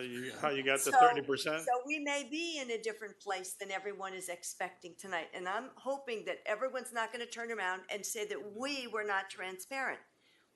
This is where we are, and we're proceeding on the basis of the information we have now with the best decision that we can make. But there's no guarantees, even on the price.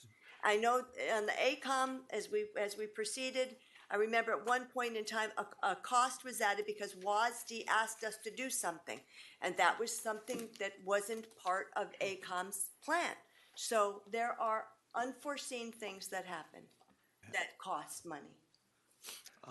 Fernando. Yeah, I think that one of the things that I want to say that why I incline towards this solution, a decentralized solution, is because of the fundamentality, if that's a word, of the design in itself. As an attorney, maybe like the theory of, like the legal theory for kind of trying to translate it to you guys. And as engineers, we're designing something that will be more accommodating in an urban environment. I kept on saying it was a robust design that was great, but at the end of the day, it's a design. Sometimes a infrastructure has to accommodate not just to the specific needs that you have to do physically, but also to the needs of the community. And that's the challenge that we find as engineers. And I think that's where we're at right now. Having said that, we are at a 30%, and there are some things that need to happen. You guys both say 30%.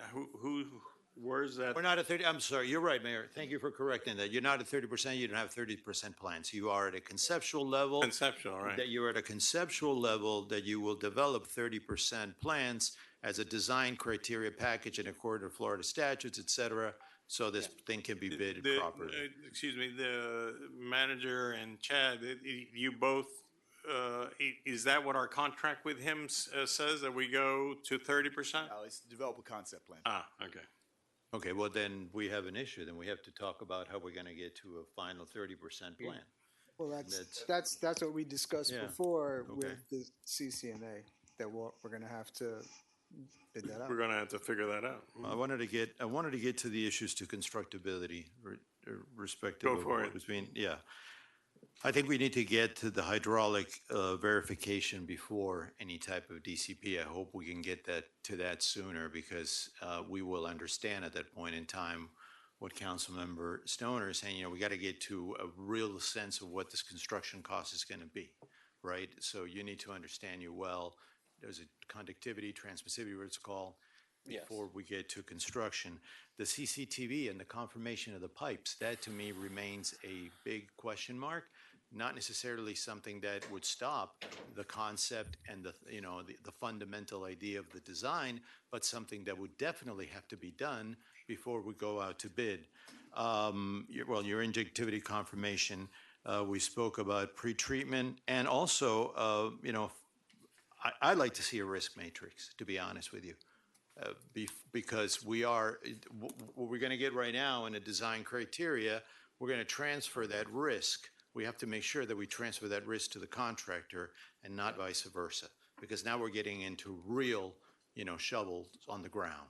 This is not a 100% plans that is going to go out to be bid. This is a 30% set of plans that's going to be issued to an engineer with a designer that's going to do the work. And we better have all our risks identified before we hit that, because then from then on, it's double the cost. And we don't want to be there. Yeah, thank you for, we did not create a risk matrix, but one part of all of this extended writing and documentation was to provide the basis for this risk development. So we provided sufficient details for us. So we like the theory. We want to proceed with that theory, but we also understand the concrete necessities of having a full package for bidding. And that's what I'm talking about. This is hard construction talk that we have to do now, not just engineering anymore. We are where we're at in engineering, right? Agreed. You yes. agree? Yes, completely. Okay. Yes, that's.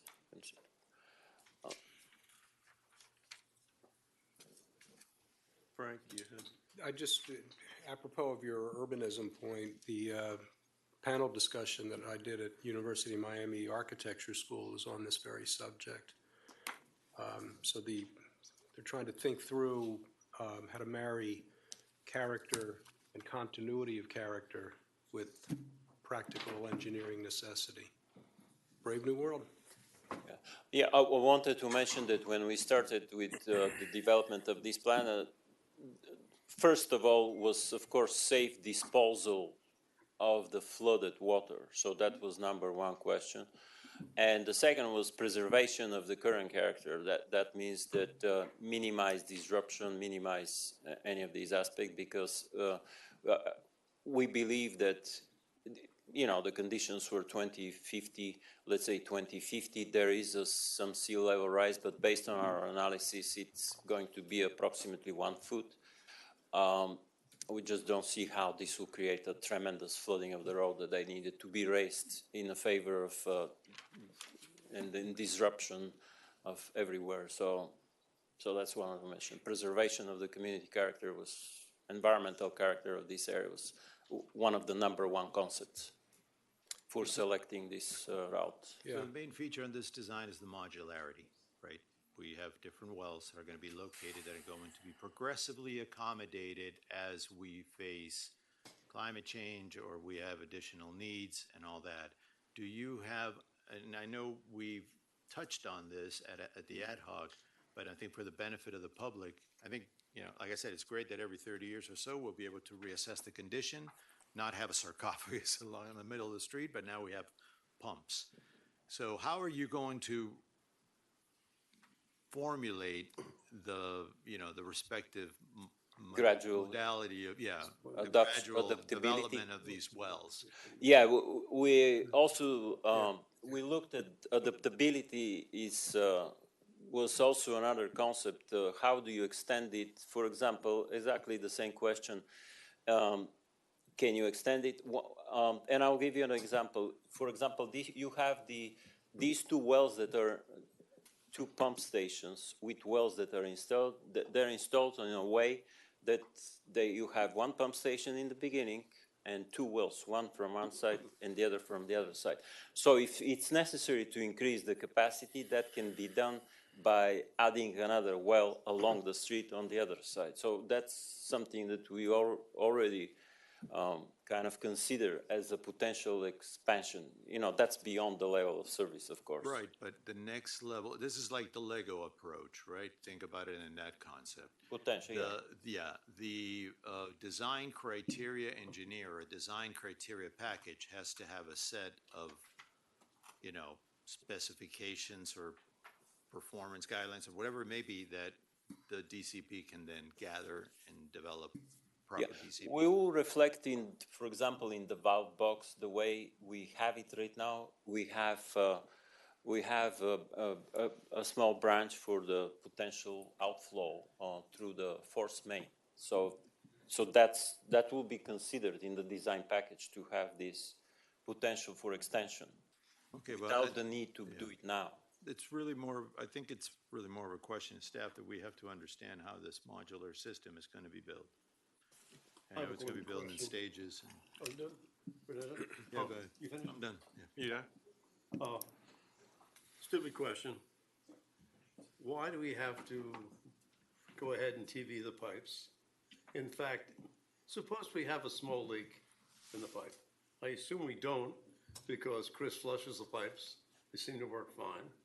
But if we had a leak, what's going to happen to the water that leaks out of that pipe? Small leaks would not be a big concern, but if the pipe is What would broken, happen to that water? Go on the ground, right?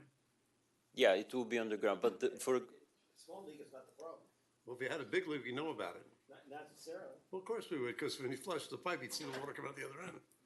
and also if there is a location, because this is something can happen if you have a roots that can penetrate the pipe and basically can collapse it. So and that's not. If we had that problem, we'd have a blockage, wouldn't we?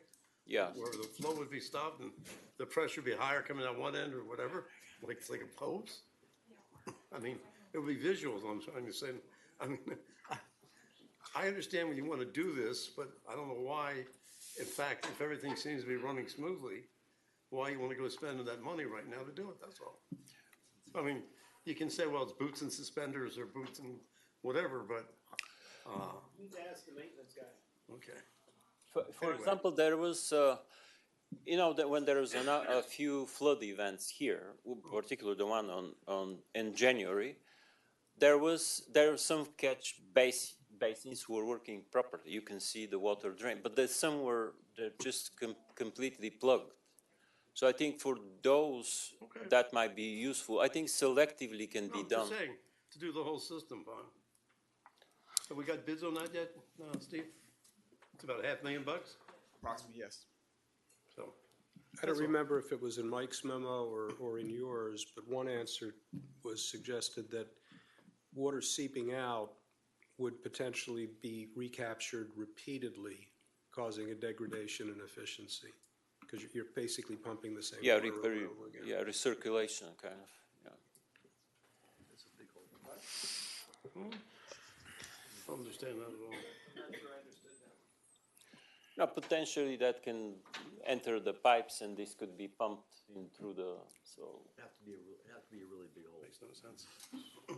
We don't think that's, the biggest concern is to lose the conveyance, because the entire concept here is based on some of the pipes will be can be used, and will be useful for conveyance. If they don't have the conveyance, that would be reduce the efficiency of the drainage systems. That's my question. It's not significant. To talk a little bit about your roadway number in terms of there's 6 affected areas, right? That you may have to do something there if it's not directional boring.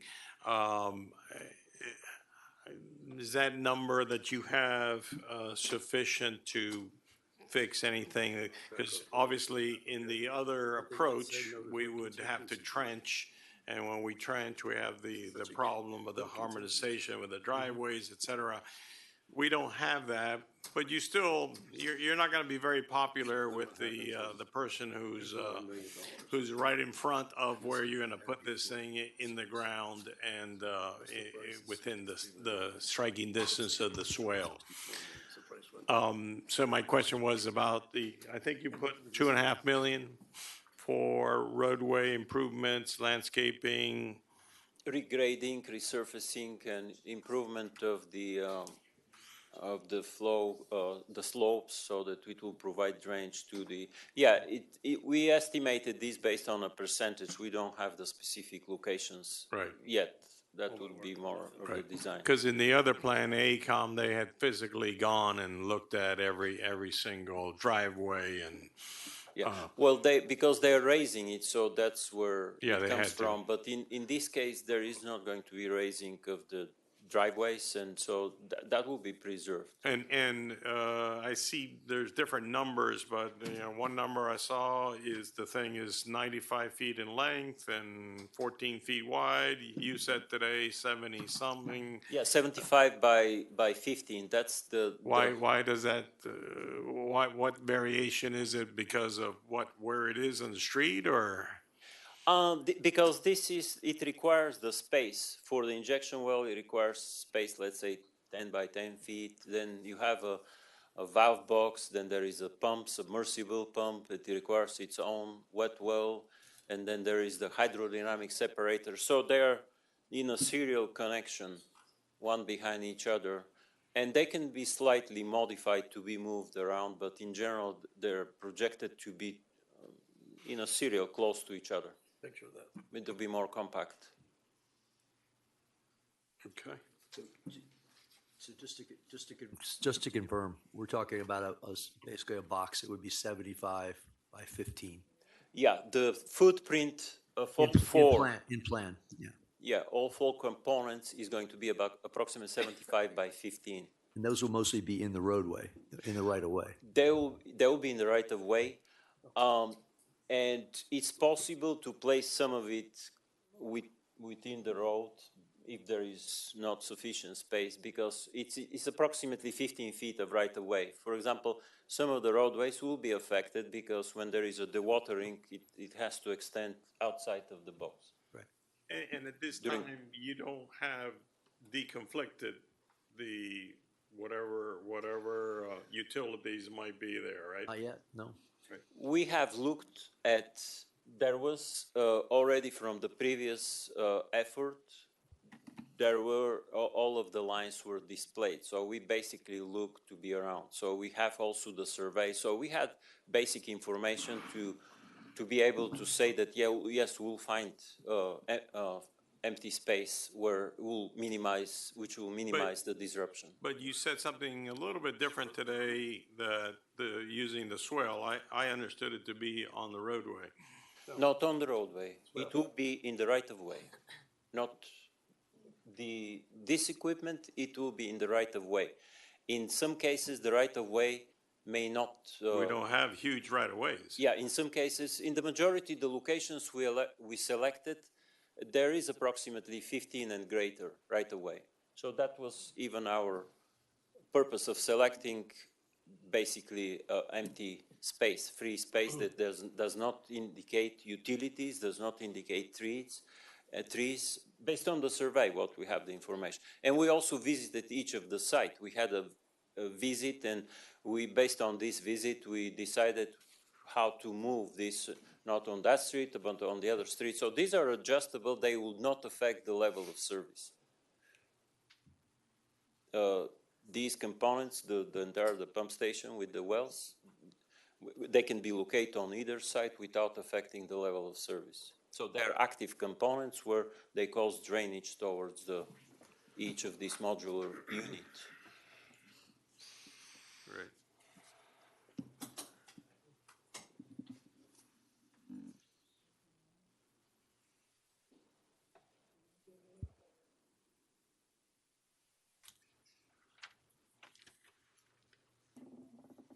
About 50 years ago, my friends at the United States Naval Academy gave me a book called The Existential Pleasures of Engineering. I could write a chapter now. That's interesting. And we haven't talked about this so far, but you agree that the initial estimate, and it's a very rough estimate, obviously, is for what you're suggesting that we do as part of the conceptual aspects that you started, is 56,700,000. So yes, I want to comment on this because this includes the 30% contingency and other factors that are also, they have uncertainty on its own. Right. So the more we add of these factors, the more we generate uncertainty over the top of another uncertainty. We have, in our estimate, we have a construction cost of 38 million for all 6, before including these additional uncertainties. We recommend to the council members to look at that cost and accept this cost as a target number. And that's something that we do in design. We look at the preliminary design, we look at, and with the conceptual design, we understand what needs to be done and we adjust it as needed. And we create a target cost. And So then are you saying that the 56 number is your target max or target? Yeah, what? that will be a target max, but we're recommending to look at the 40 million as a target. And At the what? at the 40 million, which was our construction cost, 38. 38, yeah. We recommend looking into that. And when you go for the design your bids, I think that should be the cost. And if it comes higher, then that's another aspect. But even the design should be oriented towards accomplishing these costs. So it should be controlled costs, really. There are items that can be optimized in the design. That is what we believe. We can optimize some of the design features while you keep the level of performance to try to keep the cost Here, down. Jen Moore, who put out this, is, you know, I guess 43,598,000 as the estimate subtotal so far. Here is Jen Moore. Excuse me, but didn't you tell me that we put in 4 million for each well, disposal well, right? Yes. Approximately. And didn't you tell me they're getting bids now on current project, $1.9 million? Yeah, we had bids. I have bid from Florida, somewhere from Fort Lauderdale, that was 1.9 for a similar well. Oh. And so they vary. This is a budget number. The 4 million is a budget number. It's a conservative number, and it is. We recommend to use it. But when you go for the bidding, it should be lower. You should try to accomplish a lower bid with that. Have multiple bidders. And Alberto, do you want to? Yes. Good evening, Alberto Pisani with Chen Moore. So what we price there is the concept as it is now with the 6 pump stations, the 6 nodes. But what he's saying in terms of the target based design, target value design, is what you could structure your design criteria package in a way, instead of being rigid and saying we need 6 pump stations with 6 wells with all these features exactly the way we show them in the conceptual plan. You prescribe the performance of the system and you let the design build team design to that performance. So it may be 5 pump stations with 7 wells, or, you know, they may alternate the design as long as they're meeting whatever performance target, you know, your level of service and other performance targets that you put in the design criteria package. That's a strategy that you could take. I'm not saying that you have to do it that way, but I get you. But I think it's very important for the public to understand, and council too, that if we just write a spec of performances, we leave it with an open price for the contractor. That's why it's very important before this thing goes out to bid, that we have a clear understanding of how the risk is going to be transferred to the contractor via the contract. It's, you know, you have to understand, the contractor, they'll look at the plans, obviously, but what they look at is the contract. That's where we make or that's where we lose money. So that's fine, and that's why I'm having this discussion. We need to have that, so we look forward to that. Yeah, agreed, yes. Are we talking about the extended area? We're just talking about? No, we're not. Okay. Not yet. No. Not yet. We should be, because that's what we- we Because that's what I thought that's what we were. That's what we voted on to proceed with, was extension. That's what you recommended, Yes, right? yes, What the ad hoc committee recommended. correct. Yeah, the extended area will still have the 6, it will have more storm lines installed. So that will be additional, but it will still have the same active components. The majority of the system will be included. Yeah. I the just only- think when we're talking about numbers, we have to all be on the same page Correct, about what because we're we, really.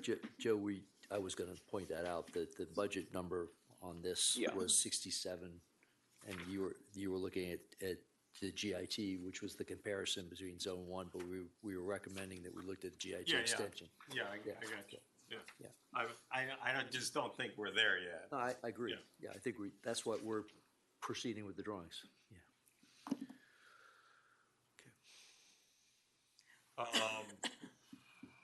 But Black and Beach did a comparison. At the end, it made no recommendation, but obviously, let's hear what that comparison yielded and what different aspects of it that we'd like to hear and discuss. Mr. Mayor? No. I'm sorry. You're out of order. We're having a conversation. He's not an impartial Oh, okay. person. Okay. He can You- do the ACOM. You didn't remember what I said. You're demeaning the person in front of you here. I'm So, not demeaning anything. I'm Yeah, just telling okay, you that he's okay. not impartial. please. Whatever, do whatever you want. Thank you. Well, thank you very much, Mr. Mayor, council, and residents. Obviously, we've been here for 2 years now. We did do design oversight from 30% on with AECOM. We also were put in charge to project manage the alternative stormwater Can you say plan your here. name and company? It's sir? Michael Huda with Black and Beach. Thank you. And so that was what we were instructed to do. I believe we did a pretty good job at getting us to this point. So on those tasks, we were first to make sure that we kept on task and kept the train moving. Also to offer support, to make sure that they had the information and the overall knowledge and background and files and data. As questions came up, we continued to support them. Then also to provide design oversight and assistance and recommendations to engineer it as well. So we did that. We had a team of engineers review his solution. We validated his solution. We validated the modeling. We validated the pumps, the engineering. We had questions. We had disagreements. We identified risks. That's what we put together in our evaluation. So I hope that those risks will be considered as we continue to move forward. That was the purpose of that evaluation. We did that along with evaluating the risks and the system for the AECOM. We brought that comparison so that all the information was present, that was validated from a team that thoroughly went over that data. I think there's a number of risks, as you saw, on both sides. I think at this stage, we commend GIT and Shenmore because they did a tremendous amount of effort in a relatively short amount of time to get to this conceptual design. And as they move forward, there will be a number of things that we'll have to continue to evaluate and validate.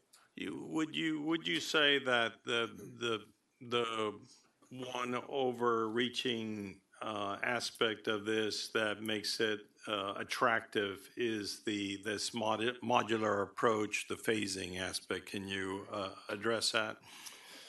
Yes, I think so. I think we discussed this a few times today, but from the centralized system, you would have to build the pump station, you'd have to build the outfalls, you'd have to build the force main, and then you'd have to start building the trunk lines before you're collecting any stormwater for the new system to be able to dispel. This system, you can start installing the pump stations at a localized level and start connecting the conveyance system locally to each well to start getting benefit. So for example, if we only did one at the school, the level of service would be achieved or not be achieved? It wouldn't be achieved throughout the zone, that's for sure. So Throughout you the would have to whole zone. remodel it for just that area, and we'd have to permit it for just that So benefit it would area. work well at the localized portion of it, but obviously you would not be able to And to be have fair, that level of service for the whole zone, is what you're saying. That's correct, but we can rezone for a localized support in order to make smaller bid packages, in order to be more adaptable with where the critical areas within Zone 1 are, whereas on the centralized plan, that, well, it would have to change the plan significantly. So in order to get the level of service that we required and that we said they're both even, AECOM and this one, you have to have all 6 pumps being able to work, right? For Zone 1. For Zone 1. The entire Zone 1. Yeah, for Zone 1, yeah. That's the analysis. Okay.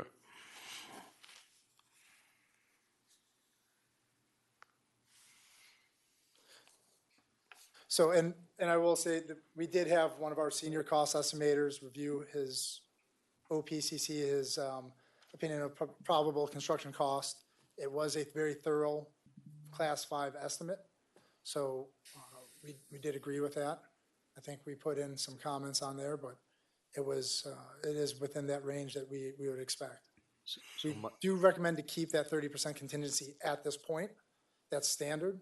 We do also recommend to keep that range of probability for this project at this point because of the unknowns, because of the allowances that he put in. Learning from lessons that were in the past, we want to make sure that that's at least acknowledged, so also public is aware of that. So Mike, just to reiterate, if we would decide to do a well right around the school, we would be able to get the zone, the level of service that we would expect at the school. However, that would not meet the level of service farther away from the well. That's what I heard you state. I just want to make sure that's what you are saying. I think if you were to do just the 4 streets around the school, we'd have to remodel that and then re-engineer it a bit from what he did for the entire Zone 1. Right. And that wasn't what he was asked to do. Correct. So he did what his scope of work was. Just as a follow-up to the modularity of the program, does that mean that every time we add pumps, we have to remodel, we have to rezone, we have to recalculate, and there's an associated cost with each one of those modularities to this full Zone 1? We've conducted this analysis for the entire. We conducted this analysis for the entire complex of what we're proposing. So, as a matter of fact, we also included the entire island, but the active components were 6 covering the Zone 1. So the conclusions are valid for the entire zone. But just to add to and confirm what Michael said, if you use one single well, basically it will draw water towards the well. But as you go further from the well, the level of service will not be satisfied. And this is how you explain the difference in level of service in Zone 1 versus Zone 1 extended? Yes, as you go further away. Can you walk me through what that looks like in removal of water and time? Specifically for Zone 1 versus Zone 1 extended? The wells, the way we position the wells are at points based on the, we looked at the available space, the coverage needs to be provided. So we did some optimization, how to move them around to provide coverage for the entire area. Then after this, when we started, we saw that we are covering the entire area, satisfactory level of service the entire area. We looked in the vicinities where these were connected. And that's how we extended, we delineated additional extension. So that's a concept typically in a watershed kind of environment. When you add an active component just to pump water, for example, the boundaries of where the water comes from, they change. And basically we look at the directions of the flow. So that was the reason we suggested that this can provide additional coverage with the existing system that was designed for the Zone 1 only. Okay, and so for example, within Zone 1, Core 1 may see a relief within an hour, whereas Extended may see relief within 2 hours. So the entire relief was designed to be within 3.5 hours. Right. And so it varies. For example, within proximity of the wells, basically it's you have this accomplished within 1 hour or so. As you go further away, this is approximately 3.5 hours. And if you go further away, even further outside of the zone once, you still accomplish some change, but it is not corresponding to level of service. So yes, everything is within within 3.5 hours. And also the pumps, the way they work basically at their top rate of 15 cubic feet per second for approximately 1 hour to 45 minutes, and then they slow down. Assuming that what we're trying to establish here is a modular approach to learn more on true costing, to be able to align the costing comparison between AECOM and yourself, what would it look like to place two pumps? Would it be one pump? What would be your recommendation to help us arrive at a place of certainty where? You mean two wells? Yeah. Two wells? Two wells. Where would those wells be located, and what kind of data is that going to help you?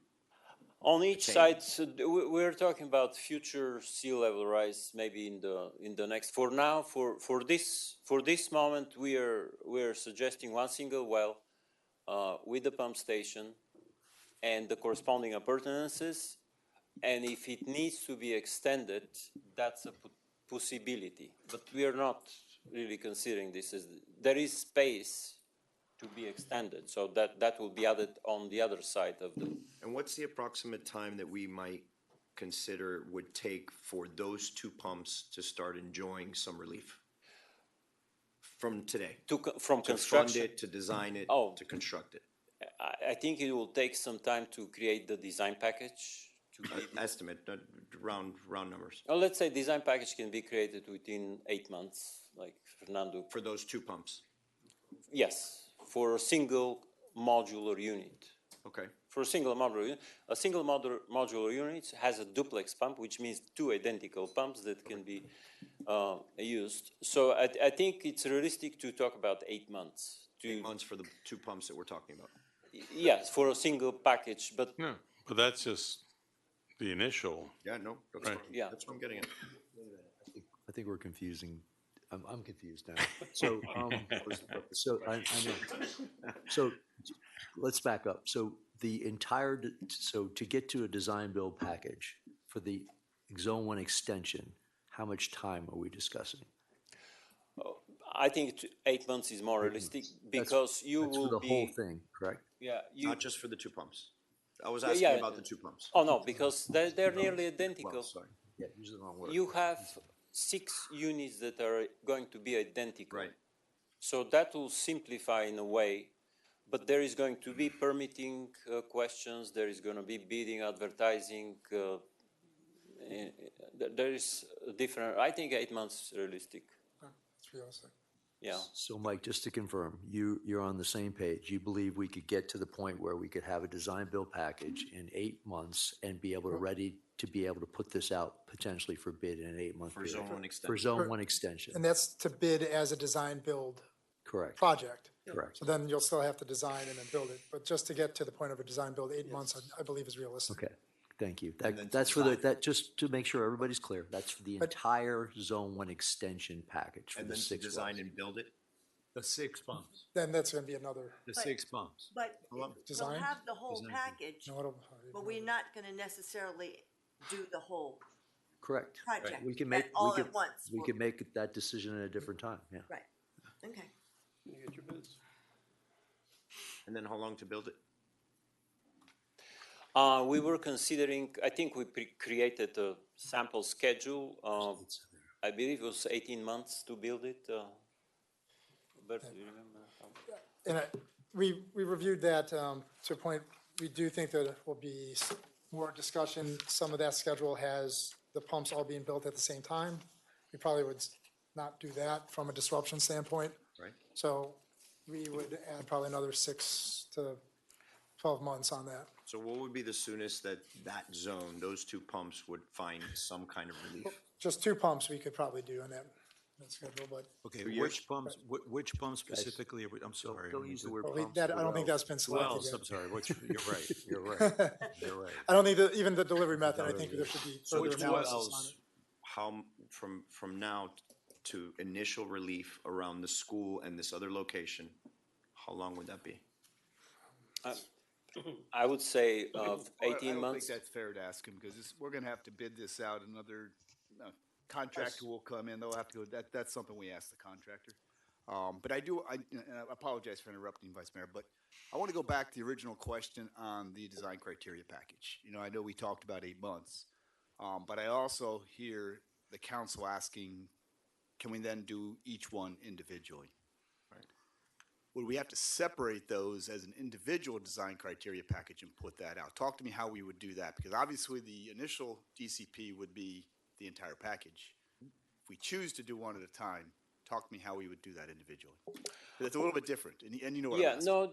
Yes, but I would say I think the amount of the effort will be very close to have the whole design package for all 6 wells for the extended zone, because basically it's a repetition of the, rather than do 6 separate, I think it will not necessarily extend any.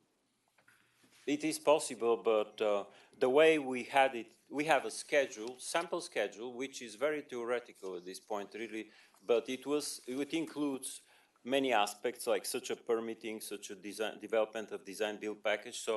So we have this for I think it was approximately 36 months for the entire construction. But of course, this is the best case scenario.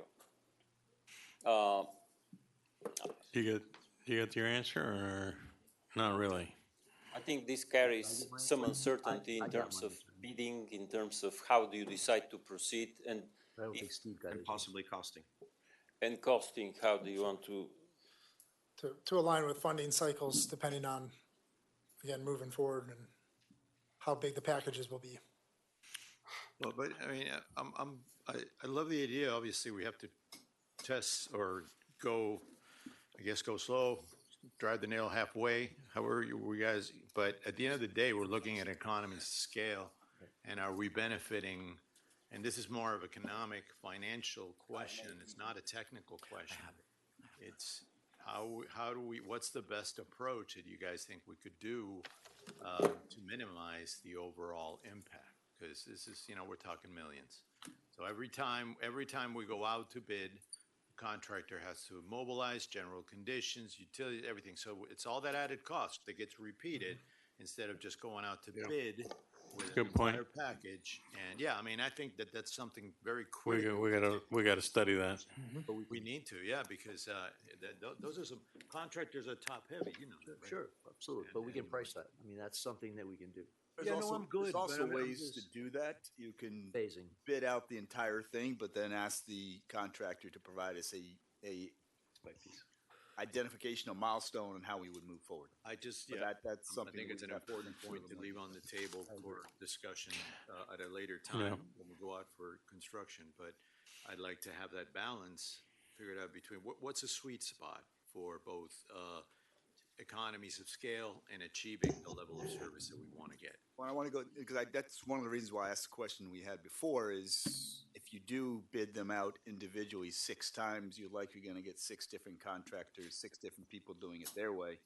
And that may not create a network that's going to work as effectively as we hope it would. So there's a lot to think through, I think, but along those lines, do you have a problem with the design build? Do you think it has some areas that might not work for us particularly? No, I don't see. We investigated. First of all, we looked at already 100% plan, so we have a pretty good view on what was done before. So in the all this analysis based on what we saw from the previous work. So we based this on the previous work. I don't see any concerns in terms of it can be scheduled. Again, we have developed a schedule that's approximately 36 months, I believe.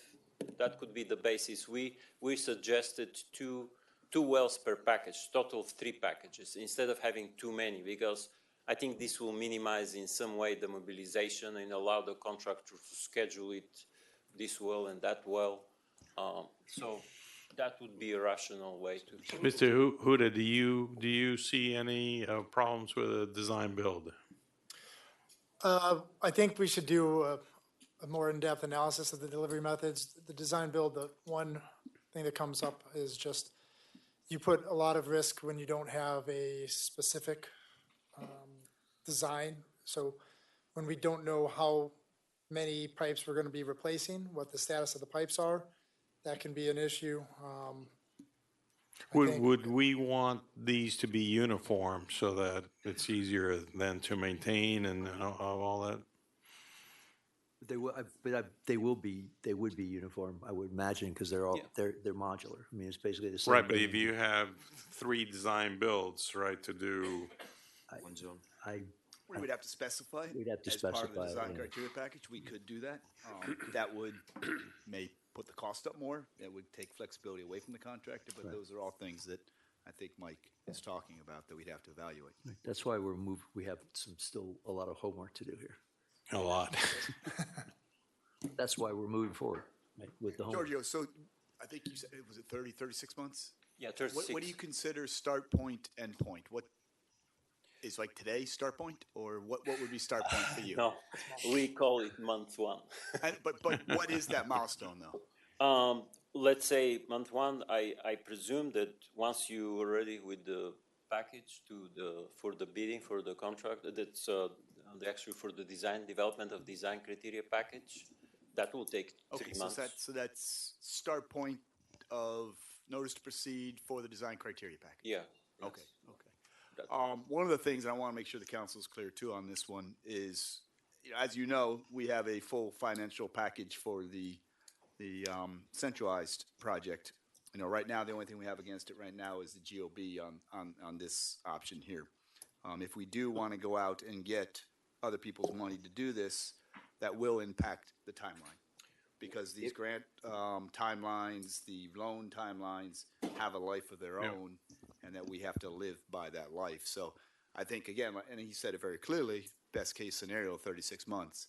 Yeah. If we choose to use other people's money, it's going to adjust it. So no diligence is, sorry, go ahead. Does that mean we can't start the application for the Well, various grants that we have now that we're gonna have to reapply for until later on? Well, I see Colleen right on Yeah. the side of my eye. I still got Yeah. good peripheral vision, but just not as fast as she is. But real quickly, though, they have a life of their own and a timeline of her own, and she'll go through what that is. And each one of them has a different timeline. I think the easiest way is to give a high-level overview of what we have for AECOM right now. We have $60 million in what's called a state revolving fund loan. That can be applied for every year. We would need to have the design more or less completed or the DCP completed before we'd be able to apply for construction funding. So we wouldn't be able to apply for it this cycle. We'd have to wait a year. For Resilient Florida, we are about to receive $10 million in grant funding for the AECOM plan specifically. That cannot be repurposed towards this plan. We got that money because we had full design and full permitting. So in order to be competitive for that again, we'd have to go through full design and full permitting. I'm not actually sure if a Colleen, DCP is going to work with that. I think the timeline for that is due in September, right? So we wouldn't be able to do that till September 27? Yeah, but I'm not even sure they would take a DCP and score well, because we have to have design done, signed and sealed, not DCP, and then we have to have permits done to score well for that. Yeah, I'm having a little bit of trouble with the 8 months, to be honest with you, because I see this as a pretty, it's an enclosed area, it's a structural, it's a system that is going to be located somewhere. I mean, we're not talking about, pipes through the streets, utilities. Yeah, so you're going to have some disruption, but let's face it, the footprint is much smaller. So why is it 8 months? I mean, why can't it be faster? You're up again. Yeah. It's really relatively a small So footprint, the right? permit for the FDP, to get a permit, I think we have all the required information. Let's say this would not take more than 3 months. Then we would, I think, even though if you assume that it's less than 8 months, I think it's just optimistic to assume. Yeah, it's probably conservative estimate to say, okay, 8 months from the beginning from advertisement to have a package developed. All right, but we want to get to construction. We Because you made this have- very tough decision here because we want to move forward. We want to continue moving forward with flooding, addressing our flooding. And so we have to, staff is also going to be guided by certain financing deadlines. So I think it's important. I know you're working through the concept, but whatever timeline gets to you that it's a critical path, I think we need to resolve that quickly. Yeah, Because- and one aspect that may work in your favor, but what's not certain is the wet season ends on October. So you have really all this time until the next wet season starts until April. All this needs to be resolved and Okay. probably Well, let's construction get needs to on. be started. So, Mayor, I that's think your that Colleen has a couple of things on the finances. Oh, okay. On the SRF. Go ahead. just Real quick. Yeah. Assuming it's not just a transferable type commitment, SRF, can you Yeah. walk us through what that would even look like with regards to potential risk of that money? And yeah. how that money could then potentially be applied to this type of project? So this type of project is something the SRF would fund. So the soonest we'd be able to get that money would be, as Steve said, we could potentially use it September 2027, assuming that we have the DCP together and we meet all the requirements. And that would be a full 100% design and permit. They actually are okay with the design criteria package, design build, because we'd pursue that question with them when we were looking into CMAR. But I wanted to touch on the fact that we have about $3 million in a Biscayne Bay water quality grant for AECOM system that is now no longer applicable. They don't consider injecting water into the ground improvement to water quality for the bay. And that grant was to improve the runoff into the bay. So that's no longer available to us. And we have $2 million in federal appropriations that were coming that are no longer going to be able to be used. We have $750,000 in state appropriations that are no longer going to be used. So we're looking at close to 16 million in grant funding for Zone 1 that is now no longer applicable, most of which coming from FDEP. Right. That's also where our state revolving fund is coming from. This is very, So have you guys looked at what alternatives there is it's for funding SRF. for this project? It's Just SRF. And strictly then SRF. appropriations if we can get it. But SRF will receive notice that we no longer want the $60 million that they gave us. So we'll have to see how they like another application about a year. Okay, when's the soonest we could know about that? What do you mean? When's the soonest we would know whether we would have the money available or not? But we have to, first we'd have to do a facilities plan, walk them through the step-by-step Yeah, process. so what we did with the AECOM plan is we have to present to them a facilities plan, which is essentially a stormwater master plan zoomed in on a particular area like Zone 1 that has been vetted and okayed, and there's public notices required to do that. That has to be approved by them and by council. And then we would be able to submit an application for the construction loan, but that wouldn't be available to us until September or so, 2027. We would know in August 2027 if we got the loan or not. It'd be, if we get the design done in time. There's a lot of ifs there. But Colleen, we've signed like 7 documents. I feel like we've brought 7 things to the council for this one. Yeah, we've signed a lot of documents. So what's different is we use design loan funding for AECOM, which put us in that pipeline to get construction funding. We used, sorry, I got distracted. So that design loan required the facilities plan and another application, and therefore that kind of set us through a different timeline for the construction loan. If we just start design on our own dime, then we would be able to start that as soon as we wanted, and then construction funding would come after that. But I believe there's 4 steps that we have to bring to council, correct? Yeah, there's the facilities plan. It has to be approved by council. We have to notify it to the public. There has to be a clearinghouse period with the state agencies to make sure that they're okay with all of the environmental and permits that we would go through to get the project done. They have a whole reviewing period. It includes historic preservation. It's just kind of everything. And then they basically score our project at their August annual meeting. And if we score well enough, then we get funding. If we don't score well, we may not get funding. It's not like we automatically get the funding. So in your professional opinion, that was a lot. Yeah. Thank you. I mean, you're super detailed. I love it. It's great. I'll be Give me higher. a summary. Yeah. How much money, are we leaving on the table Mm-hmm. versus how much money we might get back, and what's the probability of getting that back, and then a timeline. Yeah, I can do When that. that will come. I would love to do that. Thank We you. we are leaving $76 million on the table. Okay. Full stop. That includes $60 million of loan funding, $16 million of grant funding, free money. We will likely not get Resilient Florida because it took us 4 years to get this far, and I don't think we would even be able to with the design criteria package, with the design build, so that's off the table. We will not get the Biscayne Bay Water Quality Grant. That is not an applicable project. That's a total of $14 million of the $16 million we will not get. We may be able to get state appropriations. We may be able to get federal appropriations. That's legwork done on a political level with lobbyists. That's not through grant agencies. That So is hard to do. It's hard. it's hard to do. It's hard to So we do. may get back 45 of the 70, potentially. Fast math. I would say SRF is your best bet if you want to finance the project. I would say that. And that would take 2 years. Uh-huh. Why would we not get the same 60 that the ACOM plan got? It's about who else applies and how well we score. It's a different project, and When we score better, that we're not dumping water into the bay, it's a clean water fund. the AECOM project had water quality components to it, so I they didn't realize look that. at it like Still that. dumping into the bay. You'll have to ask them how they score it. Thank you. But the best that we can do is to reapply Yeah. and work on it to try to get it again, okay? But it is, you know, it's a fact that we're leaving money on the table, and it's unfortunate, but, you know. Well, right now we are. And time. Well, we're gonna come off the table. Right, but the 10 million, okay, Time horizon of about 2 years. I mean, You're delaying it to use SRF. yeah. It's a foregone conclusion that none of this is transferable. Absolutely.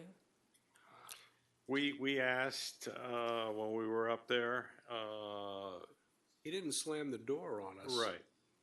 He did But not. it's not something that's done, and it's because you don't have the design, so that's a big part of There's it. nothing to review. I think if Right. we came to them with a different design that was fully designed and fully permitted, that's a that they could, different- that's a different question. But if we have a concept, there's no way the money would be transferred.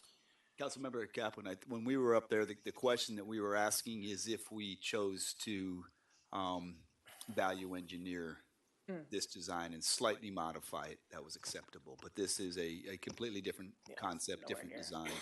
It would have to go through the Let me ask facilities you- planning process. that Collins Construct- talked about. Constructability based on financing would then be delayed at minimum 2 years, but what would be the mechanism to pay for it before we receive that funding that we think we might be able to get back? Obviously, the general obligation Yeah. bond is there if we choose to use the reserves that we currently have. So those are both things that we could use.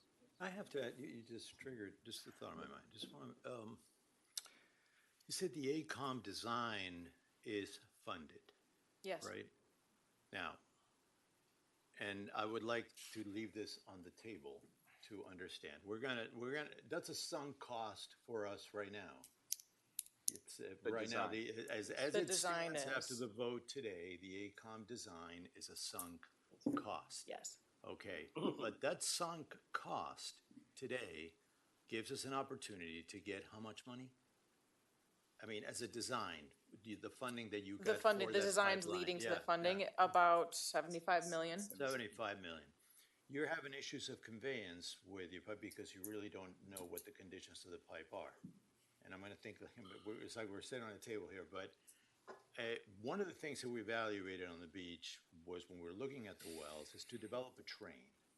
And the way I'm looking at it is that your wells work great when they capture the first flush to reduce the flooding immediately, right? But I think there's something to say about that particular design. Let's not throw the baby out with the bathwater. That will be able to, let's say, consider the wells as being kind of in the front line. They pick up the flow, the first flush, they discharge it. Yet the other system is there. It's fully priced. We know, with the exception of the outfall, we know how much it's going to cost. You know how much your wells are going to cost. It can act as a secondary system. We can reduce the pipe sizes. We obviously don't want to go to 72, but we could reduce that pipe size maybe to a 48 and use that second system as a train. Think about it. I'm just saying. I, because the wells, think about it, the wells can act as an intake point immediately, boom, right? They're on the front line.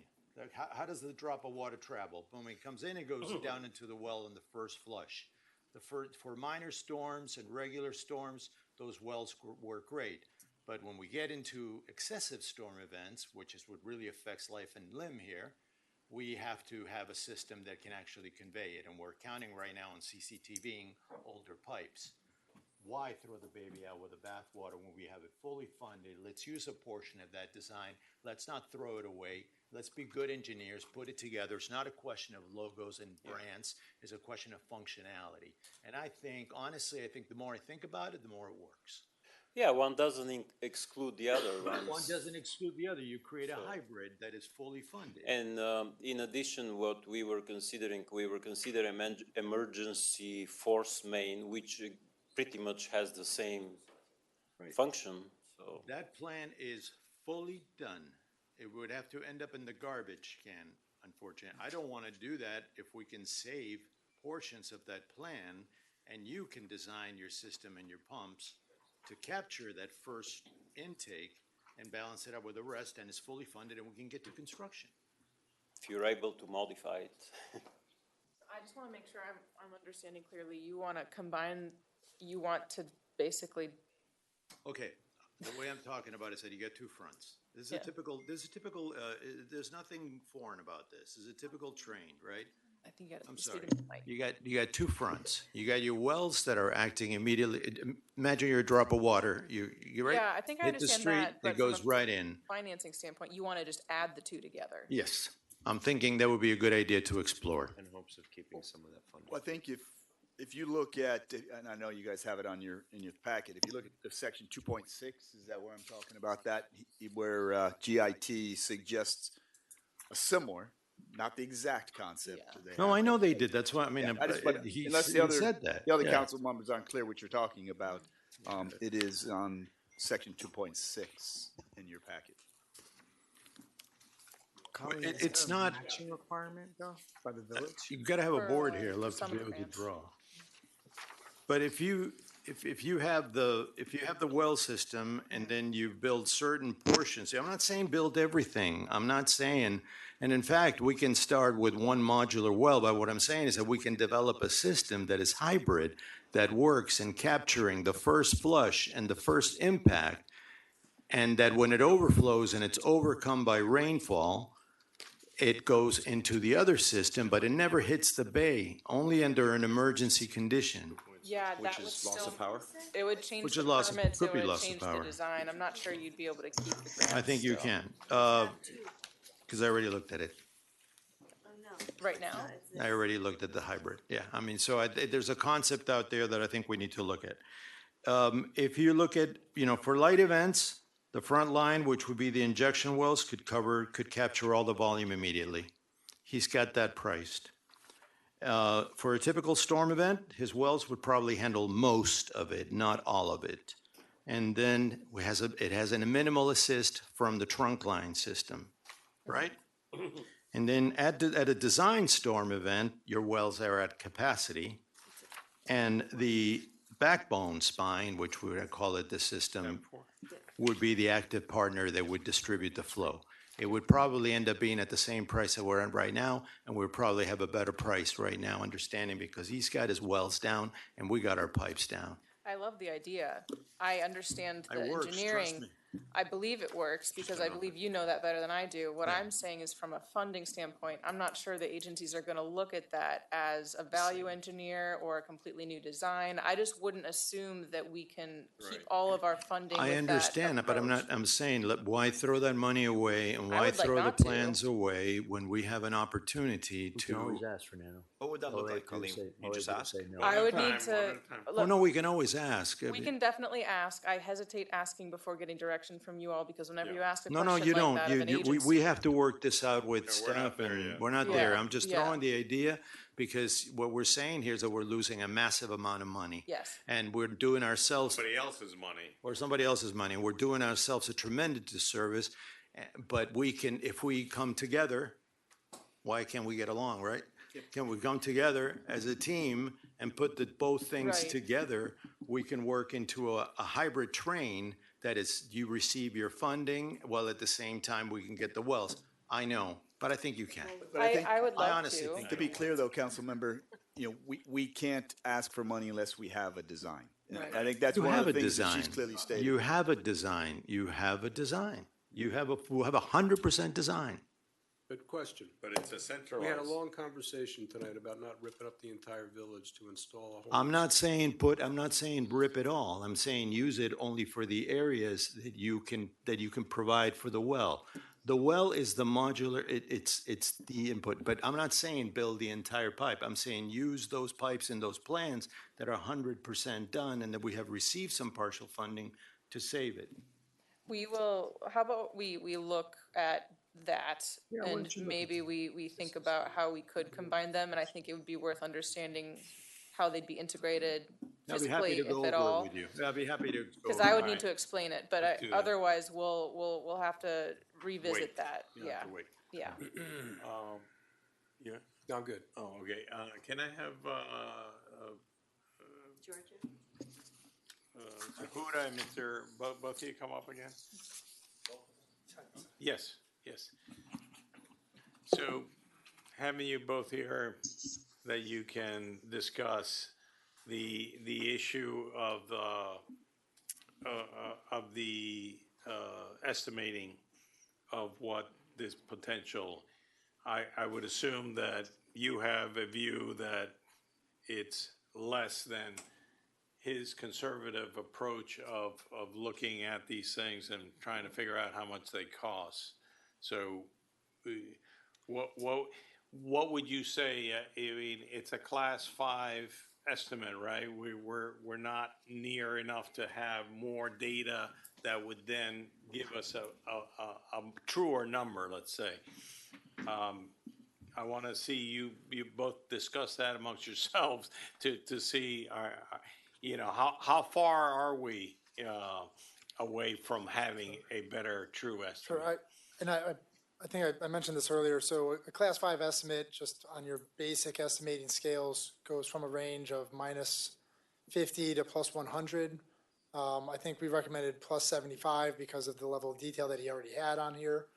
I think once you got to an actual 30% where you started putting pipes and wells onto paper, start deconflicting, then you can get to a class 4. You reduce your contingency, you reduce your range. That would probably be at about a design criteria package 30%. Yeah, I wanted also to add that one of the reasons I'm hesitant to just accept this as a numbers is because for example, for the wells, for the whole set of components, we talked to a contractor and he gave us already a what they call budget price. And this already has some uncertainty included, their own uncertainty. So then if we add additional uncertainty to that component, that's, so I think we can look again. Right, but in your case, you would say he's too conservative and he would say that you're too liberal in your estimate? No, I wouldn't provide any opinion about this. I think we need to look more carefully, and I would assume that even these budget costs, I know that they're conservative because we know that the contractor will give you without just design. For the sake of the public, I mean, this is engineering 101. You have this in the estimate manual or whatever, so all engineers look at that to try to do what we're trying to say here. When we review the cost estimate, it goes down to how much is there to review. So you look at linear feet of pipe, you look at size of pumps, you look at size of wells, so you know how much concrete, how much dewatering you have. You look at allowances for the mobilization based on where it is. So as the design starts getting more defined, I mean, you see there's 3 pages of an OPCC, which is appropriate at this level. If you saw ACOMs at this level, it was basically 2 pages.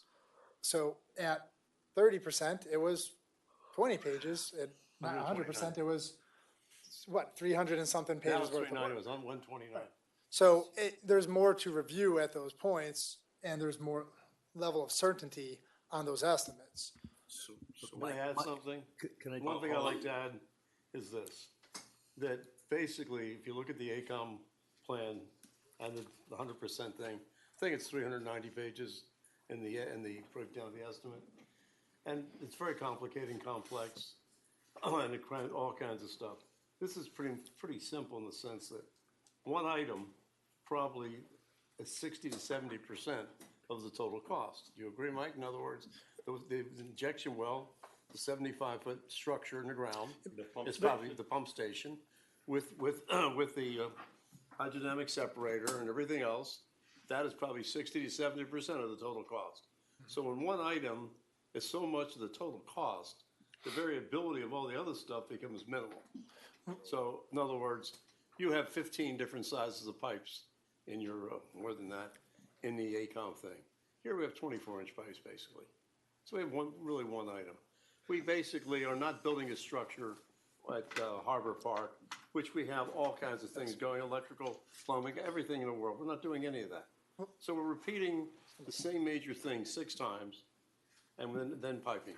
So it's much simpler to cost this than it is to cost the ACON thing. So the major thing that I would suggest to you, Giorgio, is get a best price, realistic best price for this thing. Now, you mentioned $1.9 million, you have $4 million in here, so let's say there's somewhere lays in between. But that, I think, would be the best thing to give us more of a feeling of what the realistic price is. But unlike your usual self, you are saying this thing is going to come in at less than what everybody is saying. Well, no, Giorgio is saying it's coming at 38, okay? Well, With conservative, that's what I'm you said. sorry. No, I'm With telling the what he said. concept, with the concept, yeah. Yeah, I think the numbers are all over the Well, place. no, but you also. But what's $1 million a month's rent, right? Zeros. Anyway, but the point is, you have $4.some million there for future force main. Do we want that? That's one item that you take a look in there. Is that not the backup system? Sorry? Is that not Well, in that case there's any kind of interconnect. failure? I mean, is that what that's not for? It's They interconnect and basically. Allowances? No, there's. So that's what it said. No, it's the thing that if it's needed, it needs to exist. Could I just add something? Future. Could I add something here, guys? Yes. One of the things that Giorgio did do is he went to existing projects where they're using the same components. Wait. 4 That- million, 100. Wait, Yes, I got the 4.1. Yeah, but one of the things that we talked about in our meetings was that, and the Genmore guys can comment on this, is that because this is a fairly modular system and they're basically using this over and over and over again in other areas, there are existing prices for this hardware. So part of the comparison is that there is existing hardware prices for this, and there are actually active projects going on. The variable is that we're on Key Biscayne, and they're in other places, like, for example, Fort Lauderdale. So there will probably be a delta cost associated with that.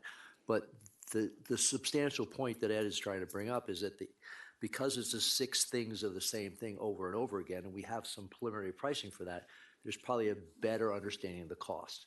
And I think that's what he was driving at. Thank you. And we're all hoping that is. Right. But there can exist Absolutely. a huge level of doubt. That's why at we're this moving point. forward Right. with a design package. So Not a Is bid. there a percent design that you would feel more comfortable in that certainty of price? I don't know.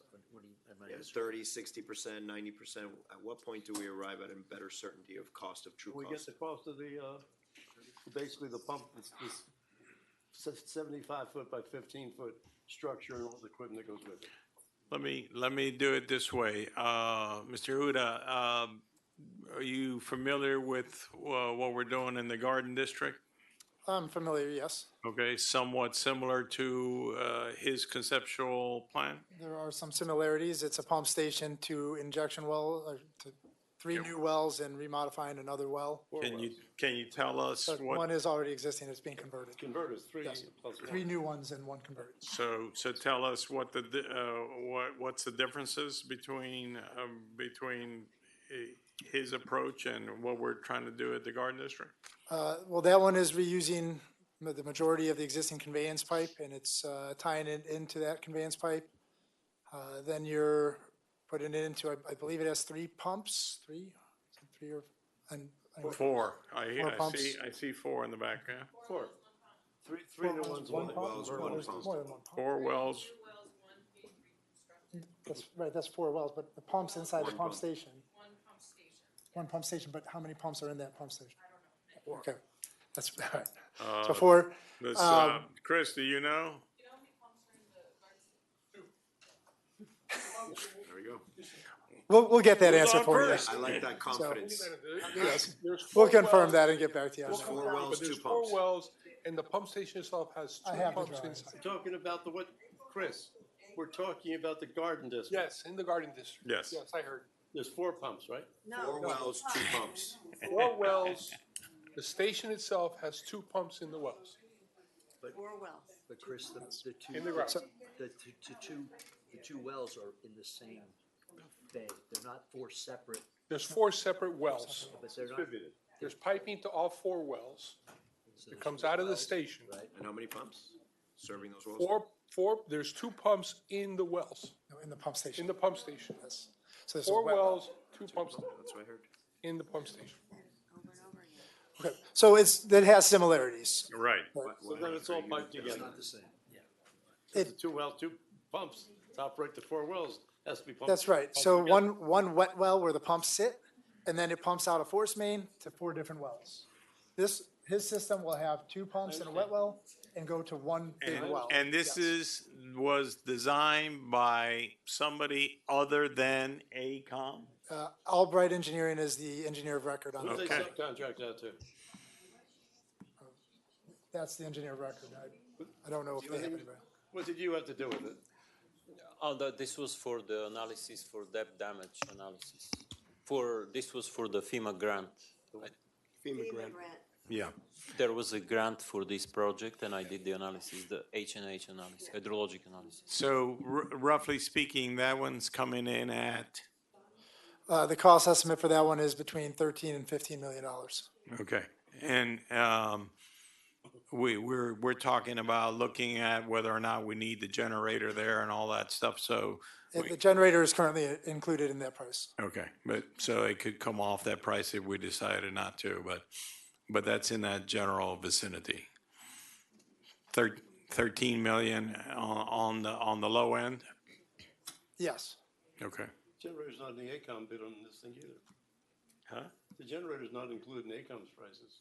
Right, no, but the only thing I'm trying to point out is that Okay. we have with a different engineer of record, a design that's coming in at 13 million, so, you know. Big difference. 13 million with a generator, That was not a generator. without a generator. It's The 14.6 Garden District with the design generator. has a generator included in their 14.6 cost with the estimate and generator, then their design, yes. But Mike. That's part of the But the funding. generators is $300,000. It's not $1 million. It's, Oh, to include the system and the structure, it's about $1 million. So $1 million. we drop it off, which is why he's using generally $13 million. so that's the tank, the structure, and the generator, And the fuel tank. the fuel tank. Yeah, the whole thing, yeah. system, So that's why, I mean, that's why he's saying 13. The total project's 14.6. Right. So, knowing that information, do you feel less comfortable, more comfortable, or Well, with the concept that he's derived? We feel comfortable with his OPCC at this point, his estimate at this point. Okay. But we're losing money. Maybe. No, we are. The grants. Well, we're losing money, it's all relative, are we losing money if we're not doing a more expensive system? No. I'm not, We don't know what, we don't we know don't what the know system costs. any of that Well, yet. let's cost it. We knew all along that if we went with a different system, we're gonna have to apply for financing and all that was all over again, we knew that. It's not necessarily gone forever, we don't know. We don't spend the 60 million, we don't lose. Okay, I look forward to whoever's doing the design criteria package, that it's very tight, or the construction contract, because that's where the money's gonna start That's where the cash is really at. Okay. Contractor, this is all hypothetical, theoretical. But it was with AECom, too. All right. That's where all the same situation. All right, let's see if we can bring this to a landing. Thank you very much. I wanna make a couple of comments, if you'll indulge me. It's interesting that when I set up the ad hoc committee and put these fine gentlemen to work,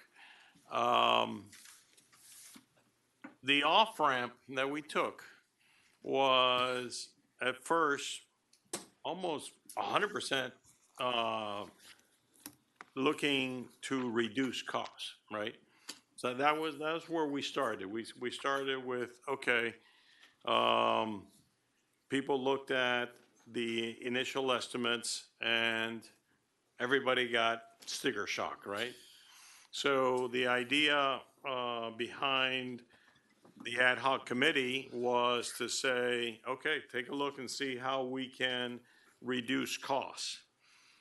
And that was what we were doing the entire time, is to looking at a project that would reduce our flooding and what the benefits of trying to do something different, trying to, we call it value engineering, we called it different things on how to come about with that, all right?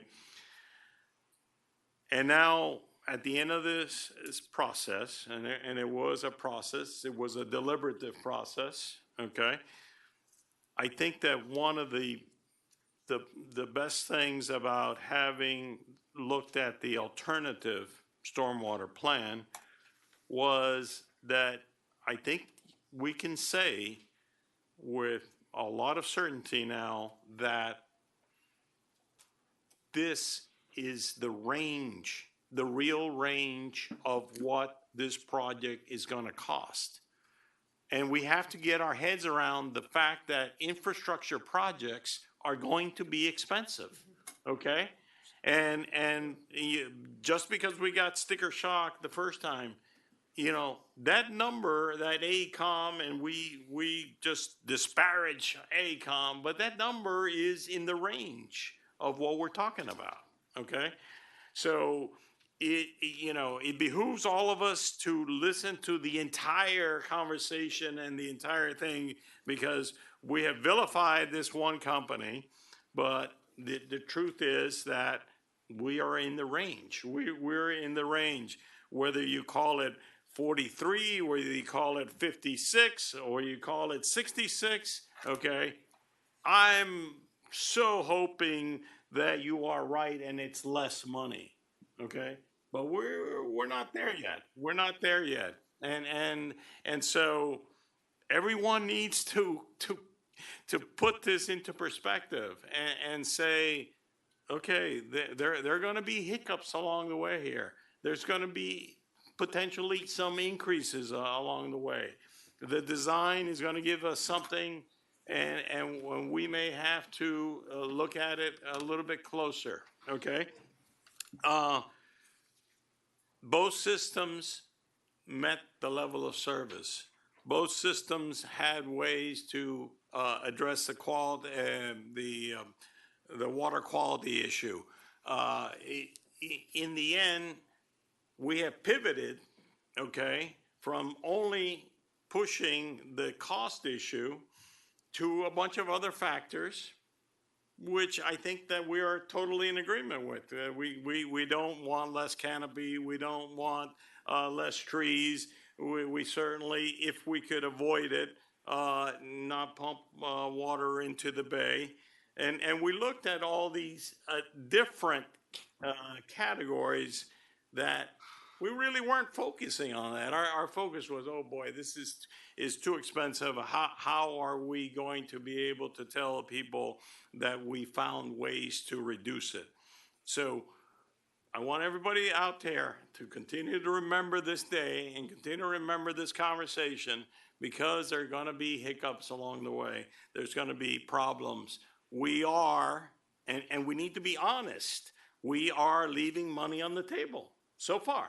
And again, I hope to God that we are able to make some change and that they'll say, okay, you know, this project does the same thing. It's reducing flooding, but you know, it's got a different design. What can I tell you, Mr. Loan Officer?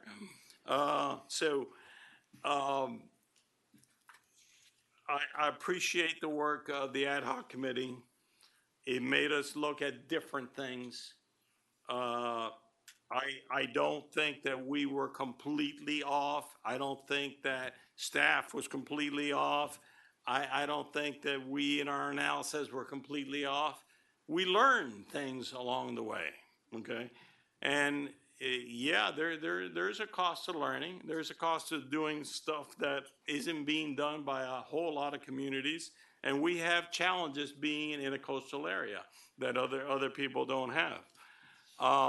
But we looked at those factors, we looked at those different things, and we said, okay, yeah, we're in the delta, we're in the area of that cost, overall cost, and we have to swallow hard because that cost ain't going down.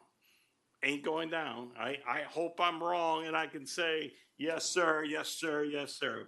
But I don't think that cost is going down. And I want to be optimistic, and I'm going to continue to help and push this forward. And if we have to go to Tallahassee, I'll go to Tallahassee to try to understand how we can, you know, make some changes and save some of that money. But I want everyone to be honest and open and say, yeah, we made a good decision, but there are a lot of buts there that this community has to come to grips with. And that I think that was the purpose of staying here a little bit longer, and appreciate that you did, because we had to have too many more conversations about this. We didn't talk about the power reliability issue as it comes to the pumps. We didn't talk fully about the outfalls. I mean, there's still a lot to digest and work through. But again, thanks to the ad hoc committee, thanks to staff for putting up with all these different gyrations that we've made. Thank you to our consultants, and thank you to Mr. GIT. I will never be able to pronounce your last name. And if I have a motion to adjourn, I will accept it. All those in favor say aye. Aye. We're adjourned.